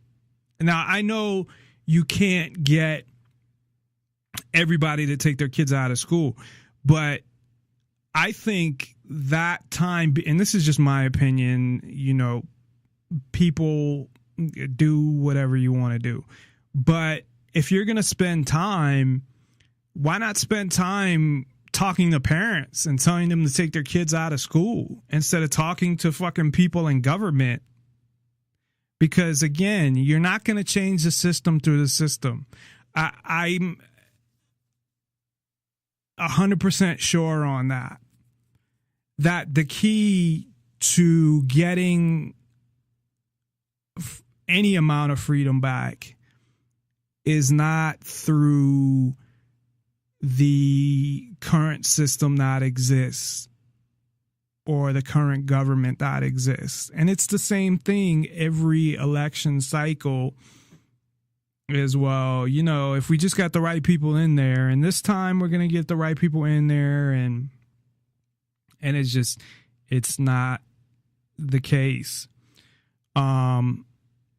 The police, and of course that's the biggest. If you look at the list of rights, the number one violators are the police. And there's plenty of examples of that. There's illegal searches. There's police brutality, which, of course, that guy says, the sheriff of Milwaukee says doesn't exist. There's illegal arrests, arresting people for stuff that aren't crimes. I've been arrested for things that weren't crimes, and then they never, the DA didn't even file charges because he's like, well, this isn't a crime. So the number one violator of your rights, because they're the ones you're going to come in contact with the most in your local area, but are the police. So if I'm looking at rights, if I'm looking at consuming whatever you want in your body, who's that going to be? Police or law enforcement in general, we can say. But usually it's going to be your local police. Unless you're a big drug dealer, then it might be the DEA or the FBI or somebody like that. But I'm just talking about in general on a small level who is going to, be the one that violates your rights on that. And usually, with the majority of these, it will be the police. Now, there's other, I guess, institutions like schools or colleges or your parents or other government agencies, like when it comes to your property or property tax or your license and your car, not registering your car or something like that, that those would be other government agencies that would be part of that system and would be part of violating your rights in that case. But for the most part, it's the police or law enforcement. And as they continue to not only arm the local police with automatic weapons and tanks and stuff like that, but every government agency, I mean, at what point is it that, again, I've been talking about this drawing the line in the sand. At what point, and again, I'm not talking about initiating anything or hurting anybody or anything like that. I'm talking at that moment. I'm talking about drawing a line in the sand that if this happens, like the DMV that wants to, although I haven't seen anything on this recently, the last I saw were they were piloting this in, I think, Oregon or Washington, the thing that they put in your car that's like a GPS and it tracks your mileage. So do you just comply with that? Because complying with all these things, and speaking of, I mentioned Ken earlier, who's on every other Wednesday usually, but is here in Vegas for a pool tournament, as I had mentioned. One of the things that he brings up a lot is that, well, people before us never stood up for a lot of these things as they had happened. And you can understand, especially back then when their only form of news, depending on when you're talking about, you had radio. When you first had TV for a while, you had 3 main channels and then maybe some UHF stations. I don't even know. I should actually know this because I had to take the history of like media classes for my film degree. But It's been a while. But you didn't have this access to information. That's why now, like, people don't have the same excuses that they had. So I look at back then, and I just accidentally hit the lightning thing. I look at back then, and I think about, okay, if you're talking about somebody in 1950, I mean, how many hours did they work? And then they had families, and families were bigger back then. And they had newspapers, they had the radio, they had some news on a few channels. They probably had local news, or maybe local news and nightly news like they still have now, and they have had for years, where they have the local news and then they have the news that's, you get everywhere. So they had that, but who has, and of course, books. You can't forget about books, because there's so much information you can get from books. So that's, I think without the radio and the TV and all this stuff, you probably learn more because of books. The only problem with books is you don't get the information quick enough, is that you have to wait for, the book to be written and published. And how long is that going to take? And for a book that's written pretty fast on a topic, 6 months, maybe. That sounds pretty fast. I would say most books, it's longer than that. But they're probably not in a rush to get it out there. But that's where, with books, is the only problem being the, how long they take to be written and edited and released.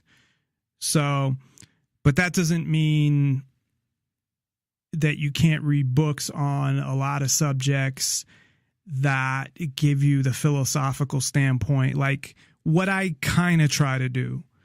That I do some shows, I think a lot of shows that really aren't specific to the time, meaning that I'm not covering stories in the media, or if I am, I'm referring to ones maybe that it doesn't really matter if it happened today or a couple months ago. I mean, it's somewhat relevant, but meaning in a few months or something like that. But I've done whole shows that you can listen to at any time, and I think will be good for a year or two, not meaning that the show is good, but I mean, as far as what I talked about, the relevance will be there for a long time. And then there's shows I've done where it was specific to the news of that week or something. But for the most part, I stay away from that type of news. The type of news that it's pretty much after a couple days, it's not relevant anymore. I try to talk more from a conceptual standpoint about different concepts and things like that. So now I totally forgot where I started there. But, going back to what Ken was saying, that he blames people that came before us. Because by the time it got to, now he's older than me, but not that much older. Not old enough to be somebody to blame. So, I mean, who do you blame? I mean, is it my parents, who my father died, but it would have been in his 60s, and my mom, is in her 60s? Is it my grandparents?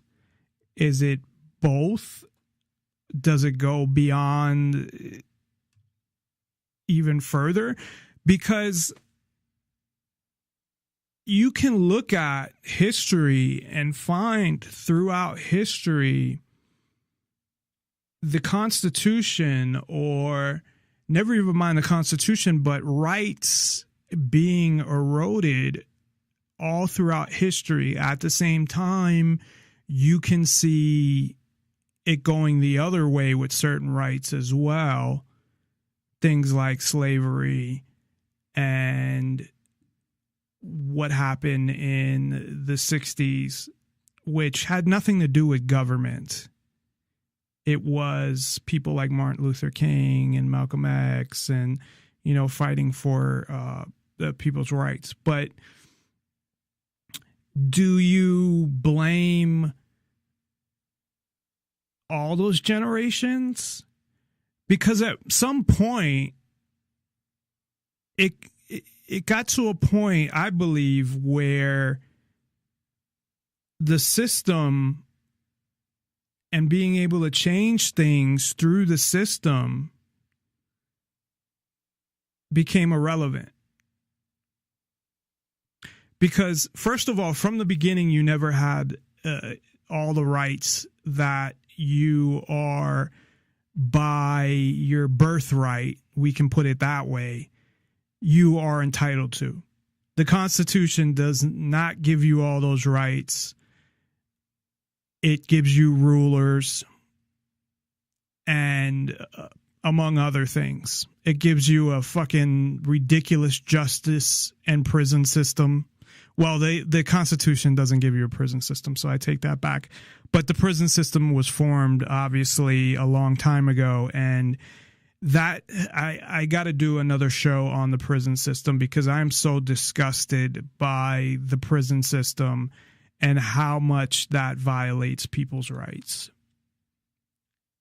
Now, if it was just people that really belonged in prison, and that would really just be murderers, rapists, some people that committed theft, it would depend, armed robbery. But a lot of theft, depending on how it happened, I don't think somebody should be in prison for it. It depends. Again, breaking into somebody's house, depends. Maybe not. But those are the main crimes, and I may be, missing something. Molesting someone. Well, I said rape, but of course, any type of pedophilia or anything like that, or molesting kids or your kids or things like that. The majority of crimes should not result in people being in prison, and people that have never been in.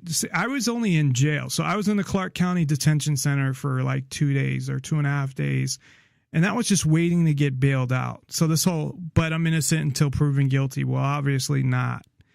And in with me was a guy who they came to his house, grabbed him off a jaywalking warrant. Another kid who got caught with a joint and jaywalking and never paid it.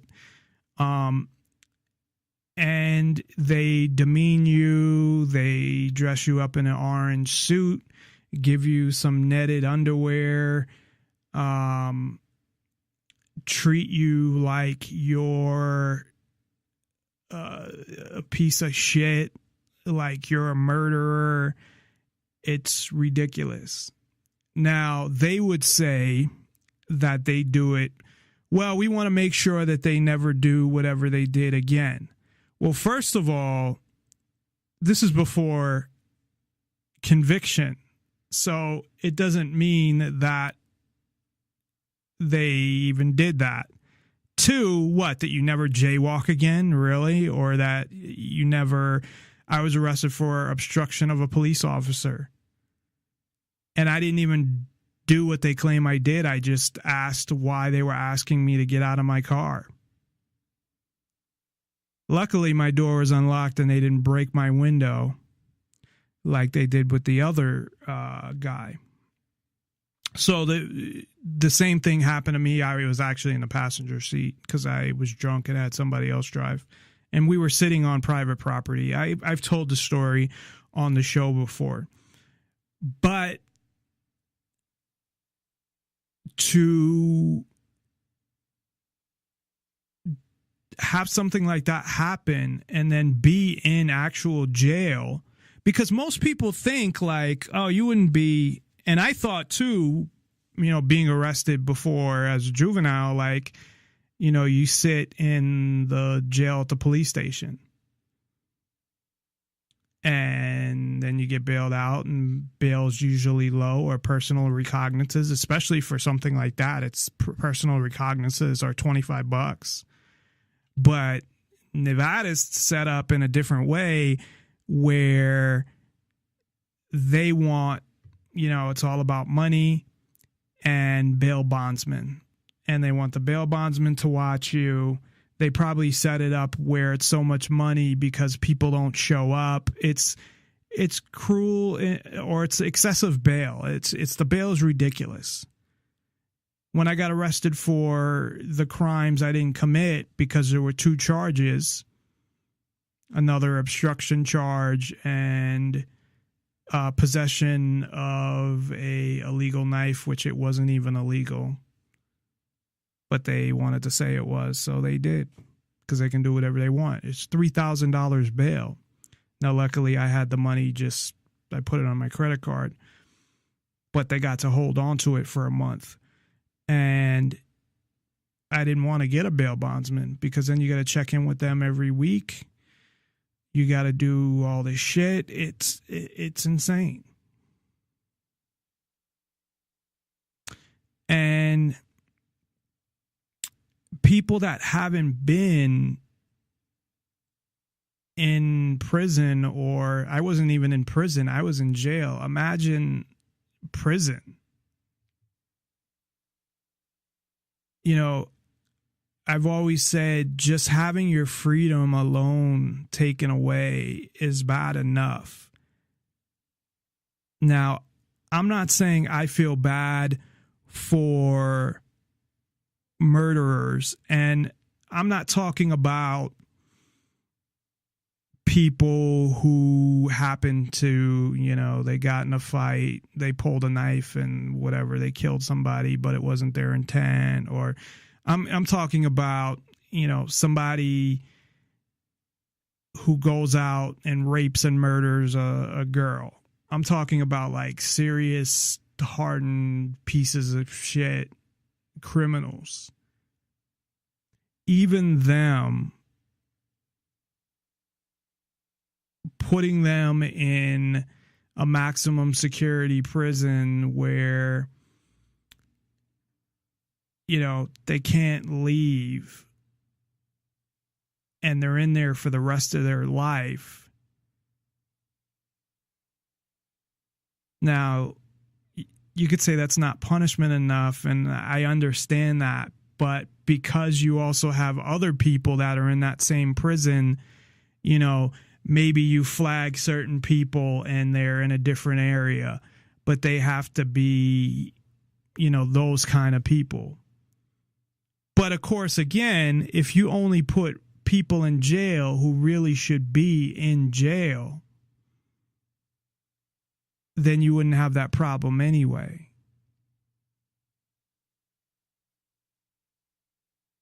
But I don't want to get into a whole long conversation about jail, but that's another thing. And I mentioned that as a right as well, is being kidnapped and having your freedom taken away for any of the rights that you're having your freedom taken away for something like using drugs or possession of drugs for something that you have the right to do anyway. And then you're sitting in, I mean, a cell, a dirty fucking piece of shit place, being treated like shit, it's just, it's fucked up. The prison system is so fucked up. And the United States, you know, for having the injustice system and prison system, as well as the whole lead into that from what the police do. So if you were drawing a diagram, you have, you know, whatever you did that they claim is illegal, even though you may still have the right to do it. It's just the government, based on their bullshit authority, has claimed it's illegal. Going to the injustice system, the court, and then to the prison. And that's part of the system that's really fucked up. And the justice system is a part of it that is in the Constitution. So the Constitution does not give you freedom. It's a flawed document. And the system, and this is how I kind of got into this, but I went off on a whole nother thing, that at some point, though, I think you possibly could have fixed the system. Possibly. But it's not. See, most people that talk about fixing the system, they don't believe in most of the rights that I mentioned. They don't believe that you have the right to put whatever you want in your body, or they don't believe you have the right to use your body how you want, or defend yourself against government agents or anybody else, or not be kidnapped for all of these things that you have the right to do. So they think if you just go back to the Constitution, then everything's okay. But it's not just going back to the Constitution.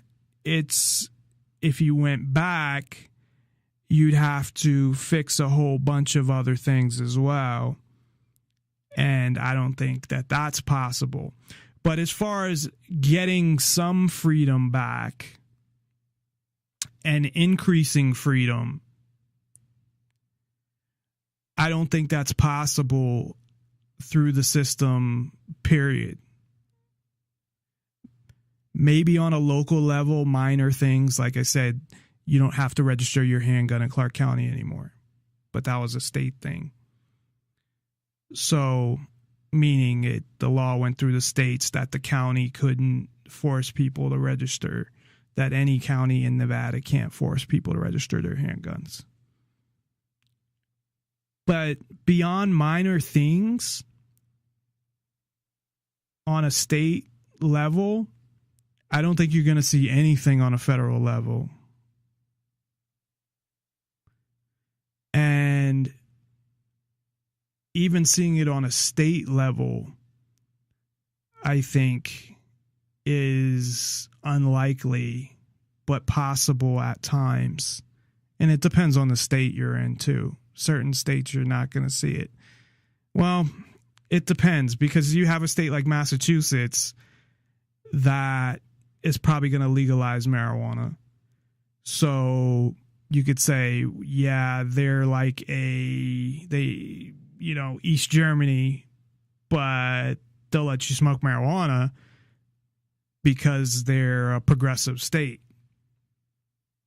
Or they'll help the CIA or FBI set up a bombing but they'll let you, smoke marijuana. So what is the point of all this, really?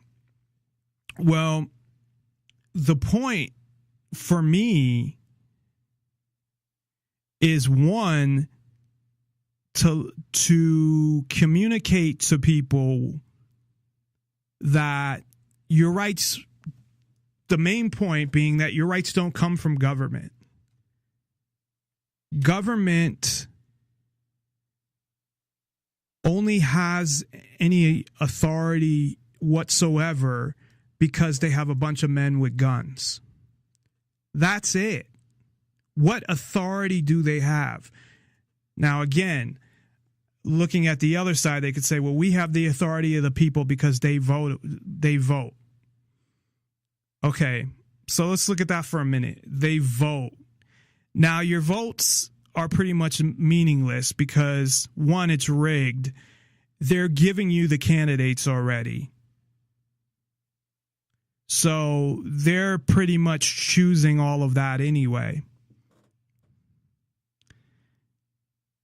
And at the same time, as they give you these candidates, you never consented to the authority of the government ever, nor do you consent to any of these new laws, nor do you consent to any of these old laws. And the majority of them, this is how fucked up the government is, the majority of them not only conflict with the rights that you have as a person, all the rights that I listed out, and there's probably more that I didn't even think of, but they violate the Constitution. And the fact is that when Congress passes a law, there is no, is this law constitutional, or do they go through a process or anything like that on a state level or a federal level. They just pass a law.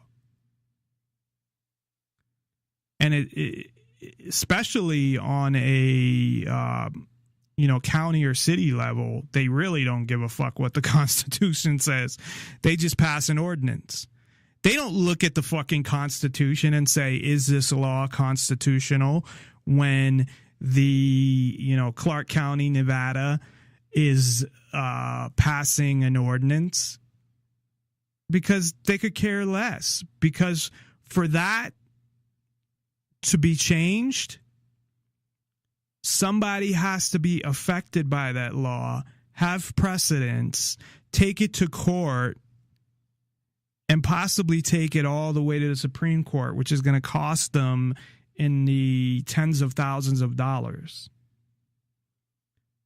And what penalty is going to be applied to the Clark County Commission of Nevada for passing a law that is unconstitutional? Nothing. Everything is on their side. It's like a casino, that the odds are in their favor in every single fucking game. And yes, there are laws that get overturned by the Supreme Court, but not many. Especially recently, there's been a lot where it's been the other way. And there was one the other day, and let me look this up real quick, that I believe if an officer can illegally obtain information to get a warrant for your arrest, I believe. Not that it matters, because they rubber stamp the warrants, but if they obtain their information for the warrant illegally, it doesn't matter. Usually those would get thrown out of court, because they'd say, well, you obtain your information illegally. Well, at least in the movies, they get thrown out of court, but they don't. It's okay if they obtain the information illegally. Because you have no fucking rights as far as the government is concerned. So even though the reality is that, yes, you have all of these rights, you have a lot of rights. That's why it's easy to say you have the right to do anything as long as it doesn't affect the freedom of somebody else, meaning directly harm somebody else or directly harm or affect their property or endanger them, I guess, directly. So for the most part, I'm sure there's a couple of exceptions in there, but for the most part, you, based on that, as long as you don't violate that, you can do whatever you want to do. It's your life. Why shouldn't you be able to do whatever you want to do? And you don't choose to live in a specific society. You're born into it, and you're supposedly automatically forced to be a citizen. You have to pay. See, this is fucked up too. So you're born in the United States, and to leave, if you want to renounce your citizenship, you got to pay to do it. But you never said, I want to be a citizen. You never agreed to be a citizen. You were born in a geographical location, so you're a citizen. And really, this is the whole thing with their immigration bullshit. Now, one, I obviously have a problem with them paying to bring people over here, but they're doing it for political reasons, and that's what's fucked up, is they're doing it because they want to change the culture of the U.S., and they want to change the voters, and they want to change all these things. But if you opened up the whole world, which it should be, meaning that you can go wherever you want, no one's going to pay for it. I mean, you know, if you can get the money from a friend or a relative or whatever, but that country is not going to pay for it, but you can go wherever you want, as you should be able to, then it's irrelevant. But you have governments that took over land from whoever.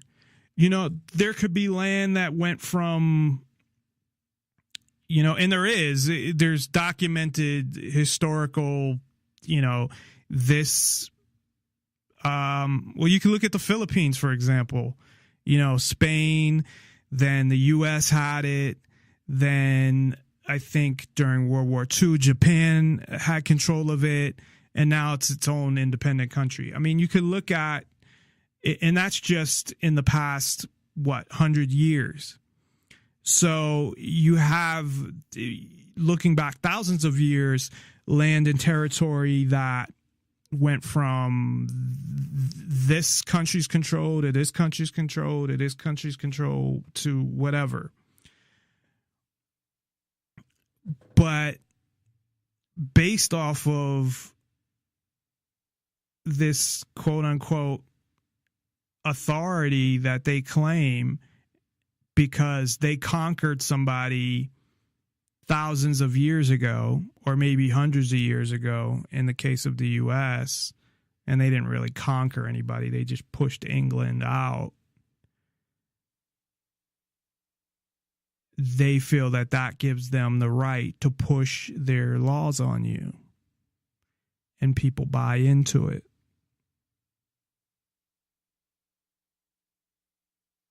However, it really doesn't, because you have natural law and you have, I need to come up with a better way to phrase it, because, and a lot of people, like I said, will say, all your laws come from God.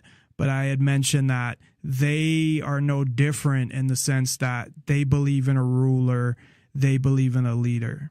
That's why I don't believe religious people can be anarchists, because the word anarchist means without ruler. So if you believe in a ruler, even though your ruler is a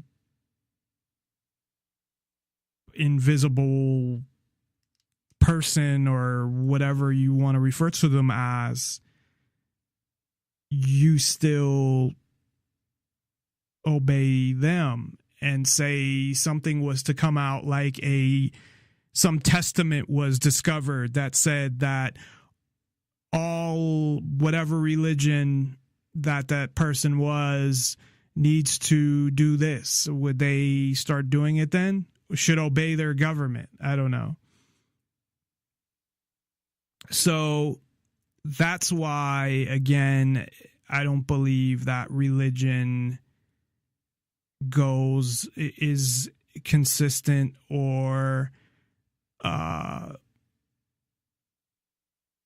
has any relation to liberty. Like, I know there's Muslims for liberty, and they say that, oh, yeah, being a Muslim is so it fits in so good with liberty. Like, no, it doesn't, because it's a religion. So you have rules that you have to follow. So unless there's no ruler and there's no rules you have to follow, but then it wouldn't be a religion now, would it? So I kind of got off track. I was saying the whole purpose, and we only have a couple minutes. The whole purpose was to let people that don't know that, and I know most people that probably listen realize that they own themselves, and because they own themselves and because they are humans, that government really has no real authority over them. They don't have any authority over them. The government doesn't have any authority over anybody. They only have weapons and people willing to use them and tanks and all of that stuff. That's their quote unquote authority. But as far as their right, the majority of their laws violate your rights. And most people will say, well, yeah, because it says in the Constitution. No, the Constitution is irrelevant. It violates your rights because as a human being, you have rights.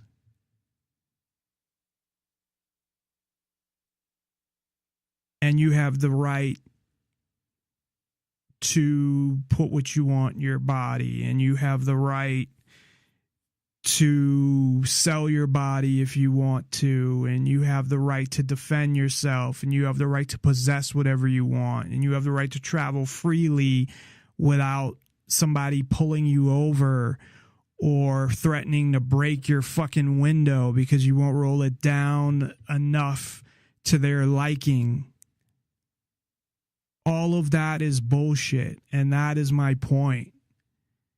Recognize your rights and take a hold of them and realize that it's your life to live. And that we need to live in a society where we're able to exercise those rights.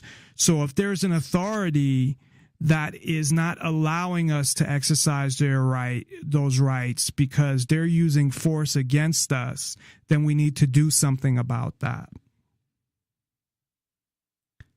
Now, what we need to do is a different subject, but it's not go through the system, ask their permission, and get them to change it. It's take charge of things. Don't comply with the bullshit and defend yourself. And that's what I believe. But everybody has their own beliefs in how to handle things. So, well, we're going to be off tomorrow, but I'd like to thank you for tuning in. And thank you if you tuned in yesterday as well. I hope you enjoyed this 2-part series on rights. And I will be back next Tuesday. But, of course, Monday, be sure to listen to the Illumination Hour with host Ellen Stallone, 7 o'clock Pacific, 10 o'clock Eastern. And I hope everybody has a good weekend. And remember that you own yourself and take a hold of your rights. Resisting arrest is a Thanks, real everybody. and dangerous crime. And then to be able to say, well, this is the most deadly shooting in history. It makes it sound like, 500, 1,000 people were killed. 49 people were killed. That's still a lot of people, but in the big scheme of things, when you're in a country with 300 million people, I think they're making it out to be a lot more than it is. And that's what they do with government media, politicians. And that doesn't mean that I don't feel any less sympathetic towards any of the families, but it is what it is. But obviously, they're like, fuck, we need to get these guns already. So I don't know what really happened. And you also have the connection with the FBI, and you have recent connections with the FBI. So then you don't know if it was one of those incidences where the FBI was undercover and they were working with him. Who knows? Because that's possible as well. But even if that wasn't the case, it's just everything that they've said is just fucked up. Now, if he would have just walked in there, shot a bunch of people, then the police, shot back and killed him, and that was the end of it, then okay, it sounds more plausible. But the fact that there's 3 hours supposedly that he was in there, and as far as I know, they weren't talking to him or negotiating, or he wasn't really holding them as hostages.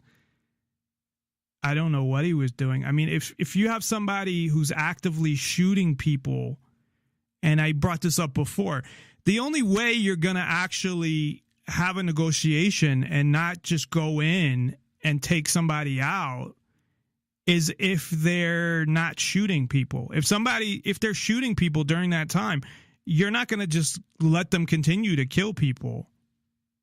It kind of defeats the whole purpose of waiting. The point of waiting is, okay, we'll wait and try to calm this guy down so he doesn't kill anybody else, and hopefully he'll release everybody and we'll get out of this. But there's too many questions here, and it's very strange. So I don't know what the fuck happened. I really don't. And I wouldn't be surprised if the FBI was involved. And that's because of the fact that there's so many questions there. Not to mention the fact that one person, there's no way they're going to get that many shots off and that many hits off as well. And no fucking way. it would have to be, first of all, even if he hit every single person, it's like over 100 rounds. And then there's no way he would have hit every single person. So, you know, you got to add at least probably 50 more rounds. And yeah, if you have 30 round magazines, 5 of them, you'd have 150 bullets. It's possible. But then you would think, when did all this happen? Was he shooting people? Because it sounded like from witnesses he was shooting people during that 3 hours.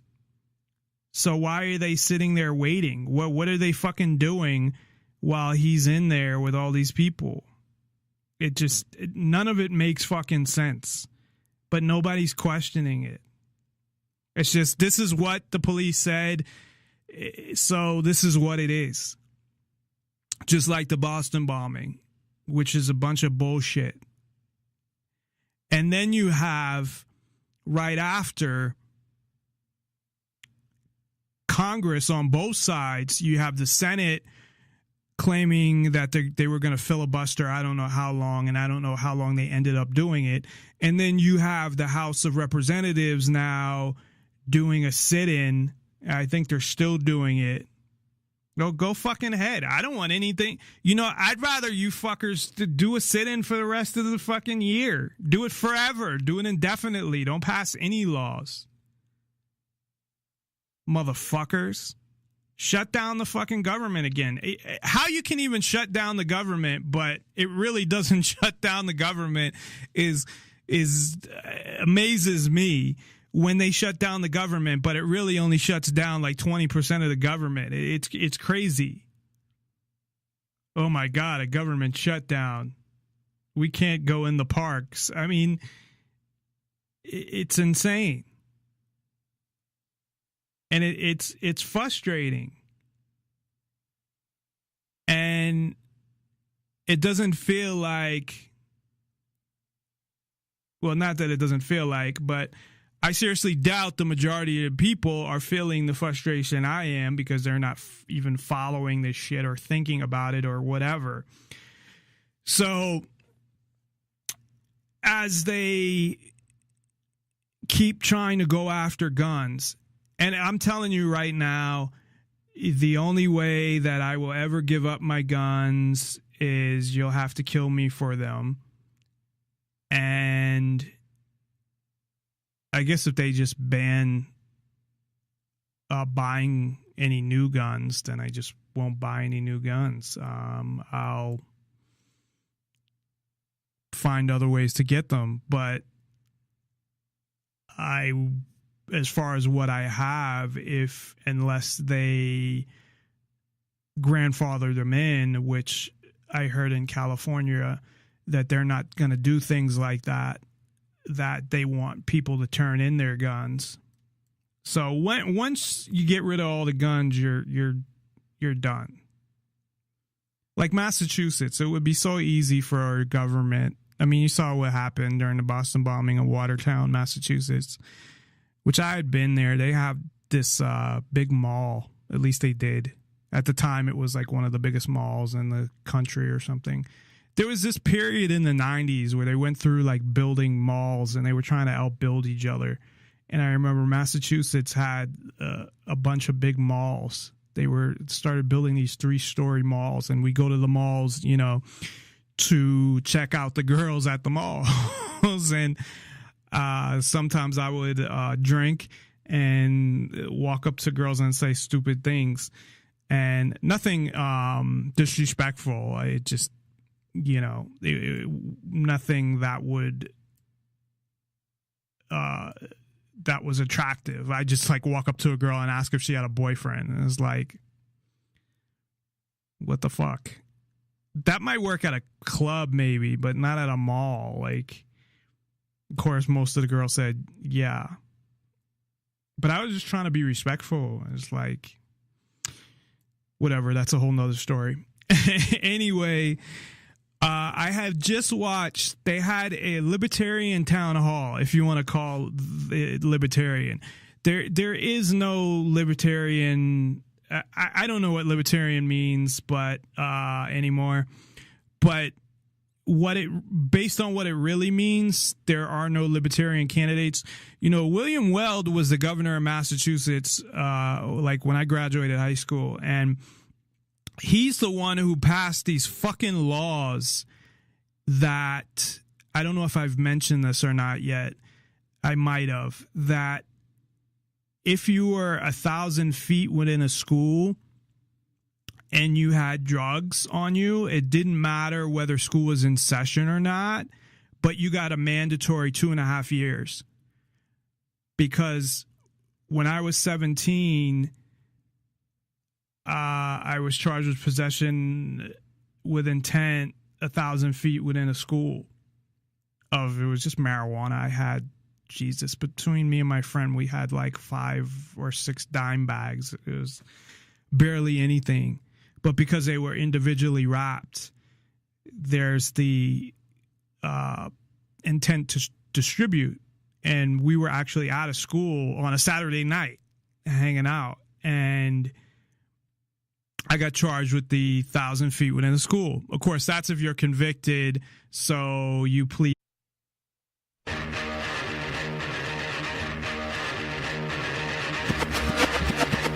We will defend these police officers. Listen to police officers' commands, listen to what we tell you, and just stop. The nation needs to realize that when we tell you to do something, do it.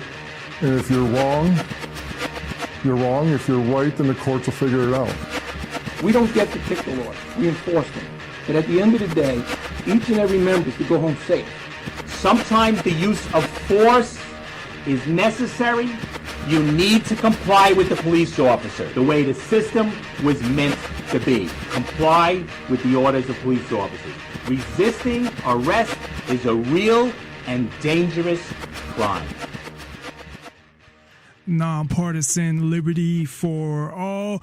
I'm your host, Dave Bourne, and it is June 22nd, 2016, and we are coming to you live from Las Vegas, Nevada. Thank you for tuning in to Nonpartisan Liberty for All. We're on weeknights, Tuesday through Thursday at 7 o'clock Pacific, 10 o'clock Eastern. And you can listen live on Spreaker.com and NonpartisanLibertyForAll.com. And to the archives immediately following the show on Spreaker, YouTube, Twitter, Tumblr, and SoundCloud, as well as by the next day on Stitcher. You can get a complete list at NonpartisanLibertyForAll.com, although I did name, I believe, all the applications that we are on.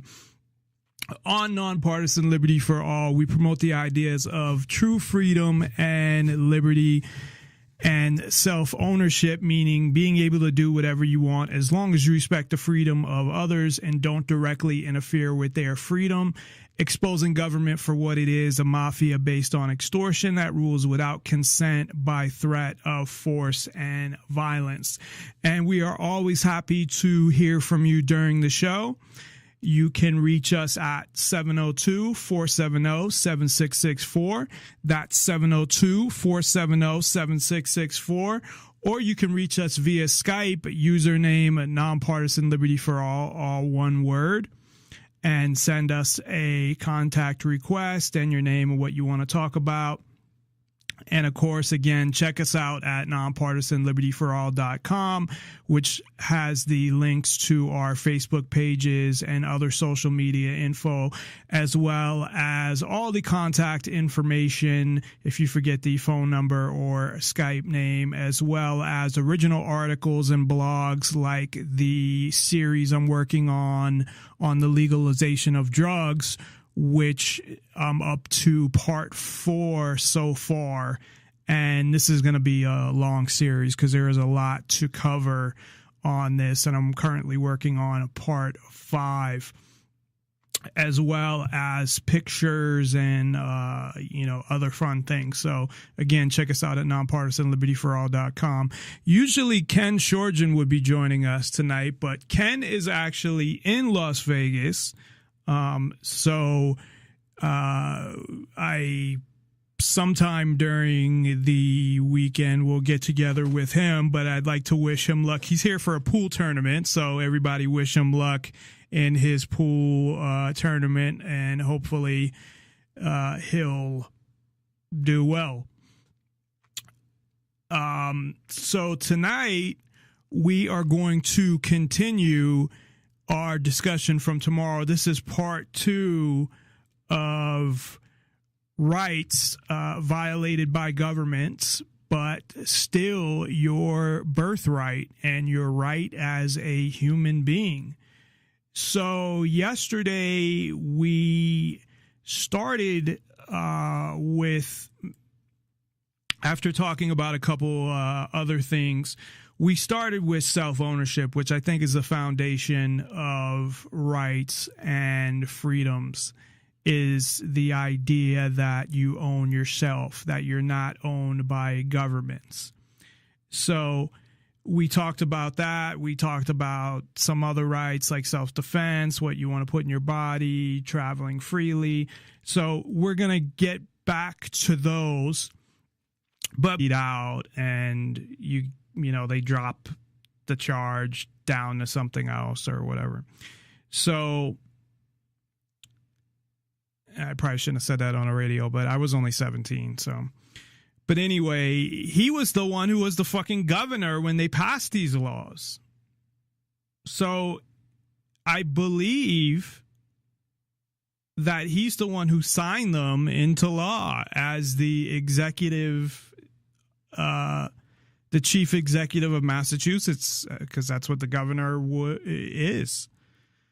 So you have him. So during this libertarian town hall, you have some lady who's, you know, all offended. Her son did heroin once and now he's like retarded. So he goes around and tells people not to do drugs. And she said, well, how can you legalize drugs? There'd still be people on the corner selling them. I don't know, some bullshit, whatever. And they deny that. They say, well, the only drug that we would legalize is cannabis and nothing else. And we never said that we would legalize all drugs. We said that things would be better if all drugs were legal or something like that. So you have the libertarian candidates. I stress libertarian candidates that do not think all drugs should be legal. Now, yesterday, as I had said at the beginning of the show, one of the main concepts of what we're talking about, what we talked about yesterday and what we're going to continue talking about today, is based on self-ownership. Or one of the main concepts of what we're talking about is based on self-ownership. The right to do what you want with your own body is one of those things, which would mean the ability to put whatever substances in it that you wanted to. So you don't have these guys talking about fucking self-ownership or the non-aggression principle, or they're not talking about stuff like that. These are the Libertarian Party people. These are like partially, I mean, Gary Johnson is probably more liberal. He's like a liberal Republican. I mean, really is what he is. But it's just, it's ridiculous. And I had posted this. If anybody thinks that the way to freedom, or that you're going to achieve freedom by fucking protesting and doing all these things and trying to do things through the system, then you're delusional. Because you even have the libertarians can't even say we think all drugs should be legal. at least the ones who got nominated. Really, the only one that stayed consistent with libertarian ideas, true libertarian ideas, was Darrell W. Perry during the debates, at least what I saw, and I listened to a lot of the debates because I had him on the show, and not only did I want to hear the debates, but I wanted to hear what he had to say as well, so I could talk to him about it. So everybody else, I don't know what they were. I mean, libertarian, that's why I don't call myself a fucking libertarian. I don't call myself an anarchist, because the majority of anarchists are actually socialists that just don't want a government, is really what the majority of them are. You have the anarcho-capitalist, I guess. Before we do, there are a couple things that I want to cover. And unfortunately, I have to keep fucking getting back to this shit on the Orlando attack or Orlando shooting, because now the House of Representatives is having a sit-in. The House of Representatives. Because they want to, I don't know what they want to do, because I don't know if they have a bill or they want to talk about creating a bill or what the fuck they want to do. They look like a bunch of little babies, and it makes it obvious that this is about taking away people's guns, because look at it from a common sense, like they always say, Obama and Hillary and all those fucks. They must have tested that word and it came back that, yeah, say common sense.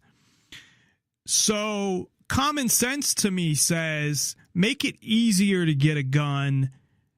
More people should carry guns, because, look, things like this should happen.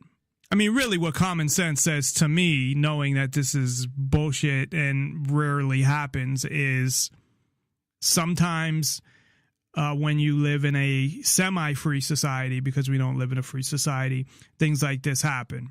I mean, that's really what it is. But if you want to use, politician logic, it's, well, make it easier to get guns. But they want to make it harder to get guns.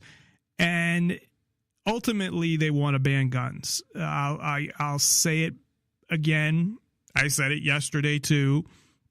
Their ultimate goal is to ban guns, but you got to start somewhere. They'll claim, no, we don't want to ban guns, even though Luis Gutierrez, either a senator or a member of the House, excuse me, from Illinois, I'm not sure which part of Congress he was from, brought up before after Sandy Hook about, we should probably look at handguns too, because the majority of shootings even mass shootings are done by handguns, not by what they want to call assault weapons, which is not even an actual thing. So it would be a semi-automatic rifle would be the correct terminology. But anyway, even with what went on, I still don't know what happened fully. And I don't know that it's been reported what happened. So you have these 3 hours, and supposedly you had somebody outside with a gun. They chased them, but then they stopped chasing them and let them go in there and kill a bunch of people and didn't storm the place with SWAT team. I don't get, they weren't talking to them and negotiating. Like, they didn't release, as far as I know, they haven't said anything about what happened during that time. They haven't said why they didn't go in. They haven't said, how did he kill all these people? How many did the police actually kill when they were having shootouts with him? And that's easy to find out because you just do autopsies of all the bodies. And you'd also, I guess it would be hard if a bullet went through and through. If they didn't have any fragment of the bullet, if it just went right through, but they may be able to determine that it wasn't from his gun that way, depending on if he had something similar to an AR-15, was using 223 bullets and they were hollow point, they probably wouldn't go right through. But I don't know. But they could at least, anybody with bullet fragments, they could tell where they came from and whose gun they came from. That's not even been brought up. None of this shit I'm saying has been brought up on government media. So I really need to try to research as much as possible to see if I can find anywhere any description of what happened, because nothing makes sense.